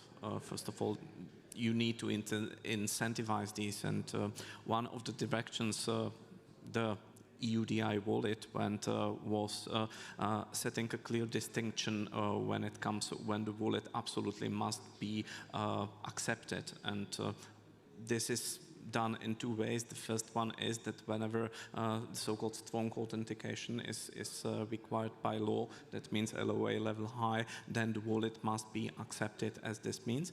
And the second thing that's really present in the law is that whenever governments want to made it obligatory for certain services to accept whatever national identity mean, the wallet needs to be there as well. But agree to well that the private sector incentivization is of absolute importance. I mean, we are currently, we've somewhat recently implemented the Estonian government app, and private sector entities are not yet required to accept them, but we're sort of in a demo phase or a pilot phase where you are allowed to accept them if you so wish as a company. And for me, it's been a sort of 50-50 experience. I don't know how the situation has been for you. So like some pharmacies say, yes, absolutely, show me your app, sort of wallet-based identity. Others are saying, well, we're going to do that once we're being required to. What has been your experience in Estonia with this? Technically, as everything is kind of moving in the direction of the mobile device, in our case, I think it's kind of extension of the state portal, which we already have, to the mobile phone, which is really nice.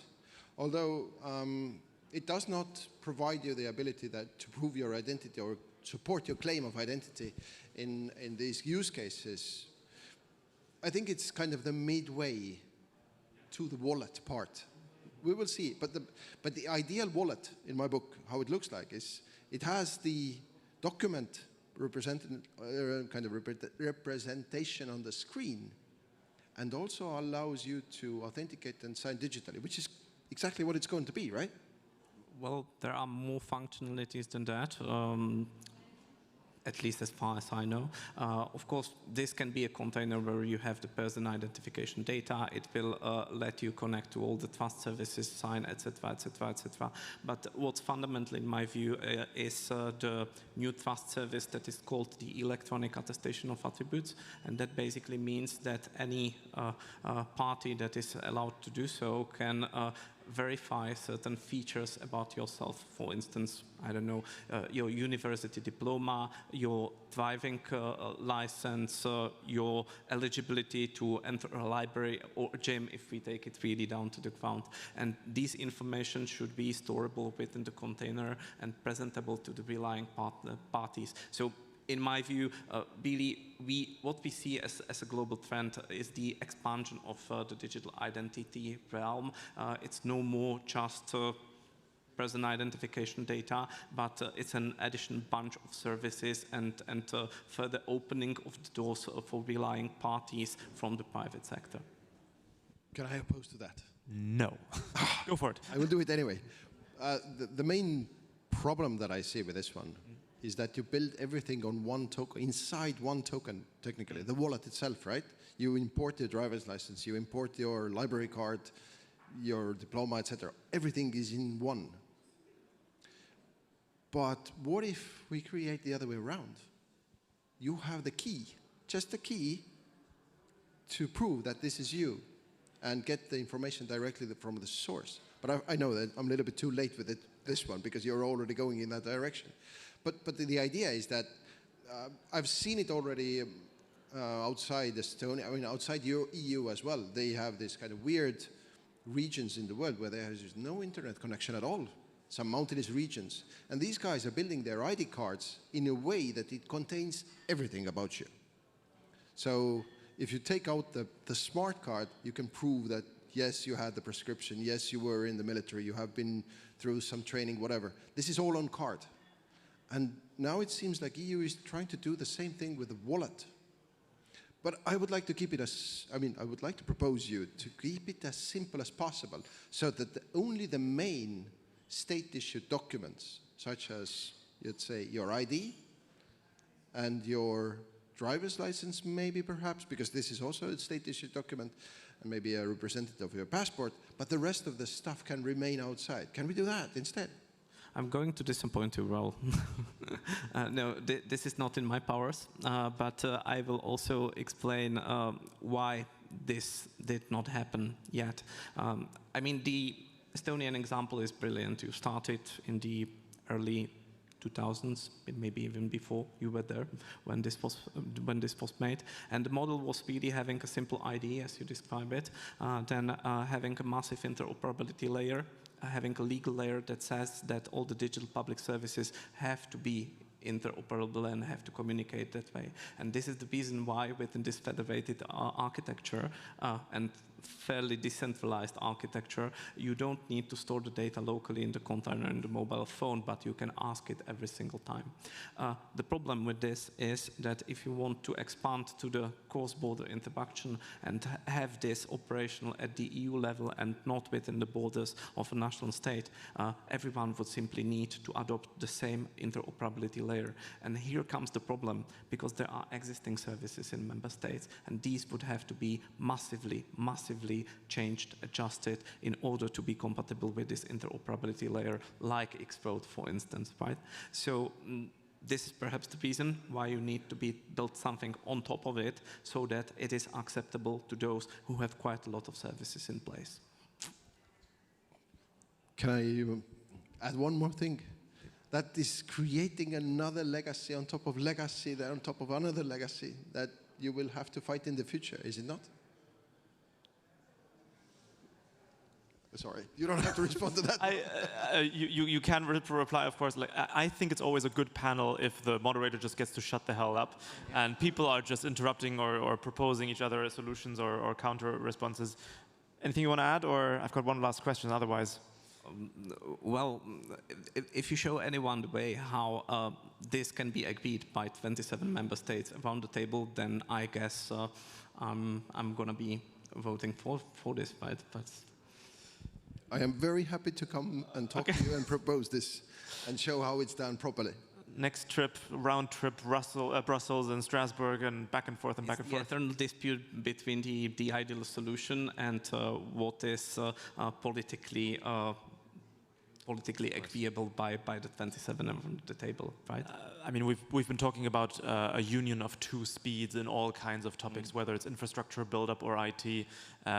So maybe we can have some leading, trailblazing nations that undertake some experiments first, and others that follow after it's proven to work or not. We'll find out what the future holds.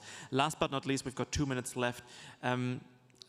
The Interoperable Europe Act, can you tell us more about it in 1 minute, and how do you feel about it? Thank you for the question. This is one of the recently adopted pieces of legislation, and it has one simple goal, to promote better interoperability of digital public services. It has multiple instruments. It even has a governance structure. Member states are now sitting in the Interoperable Europe Board, and they are setting an agenda and all these things. But if there is one thing that I need to highlight about this, it is the new instrument, new kid on the block, that is called interoperability assessments. And in essence, what this is about, whenever as whichever entity that is entitled to set the rules for digital public services, whenever you are setting new rules for these, or you are somehow affecting how the existing digital public services works, you are de facto imposing something called binding requirements. And before you do so, you need to assess what is the effect, obligatory, what is the effect of this newly to be introduced binding requirement on the new or existing digital public services. There is quite leeway how to do that, because we have a wide range of situations that need to be covered. It is different when you are adopting a policy at a member state level, or whether you are, for instance, a municipality and you just set a new digital public services, your own via procuring, right? So all these situations need to be somehow covered, and the idea is to make people think about interoperability. That is the crucial point. Before we make the decision, we make them think about how this affects interoperability of digital public services. It is such an immense pleasure hearing somebody with the surname Wagner talk about instruments in the European context. Thank you so much. Parting thoughts, 10 seconds. What do we want for Europe for the next 5 years? Raul. I would like to kind of go back to the very first opening statement, almost. The very simple thing, very simple concept. The power is dangerous without the control. And one of the control methods are identity. The control means our tools, our mechanisms. So I believe that we are actually on a very, very good path. And I really wish that we can kind of introduce the way of life to the rest of Europe as well. So they can follow the same ideas, the concepts and principles, especially when it comes to data ownership, data access, data principles, the identity, same thing, all the same thing. So it would be great. I know it's mission impossible, but we will do our best. Thank you. Starting with, we will do our best, of course. But no, interoperability is the total key to everything. That's to be kept in mind. Second, digital identity should be seen as an ecosystem that somehow needs to cooperate with digital public services. And my special wish would be for anyone who happens to be in the policy-making area or even has the powers to influence how policy-making is done procedurally, please think about digital implications of your laws before you adopt them, because this needs to be brought to the process as soon as you start, and you are not supposed to think about digital implications until you are at the very end. I hope the members of the audience agree with me that that was a very interesting and partially controversial panel as well. Raul, Thomas, thank you so much for your time. Please join me in giving you a hand of applause. Thank you.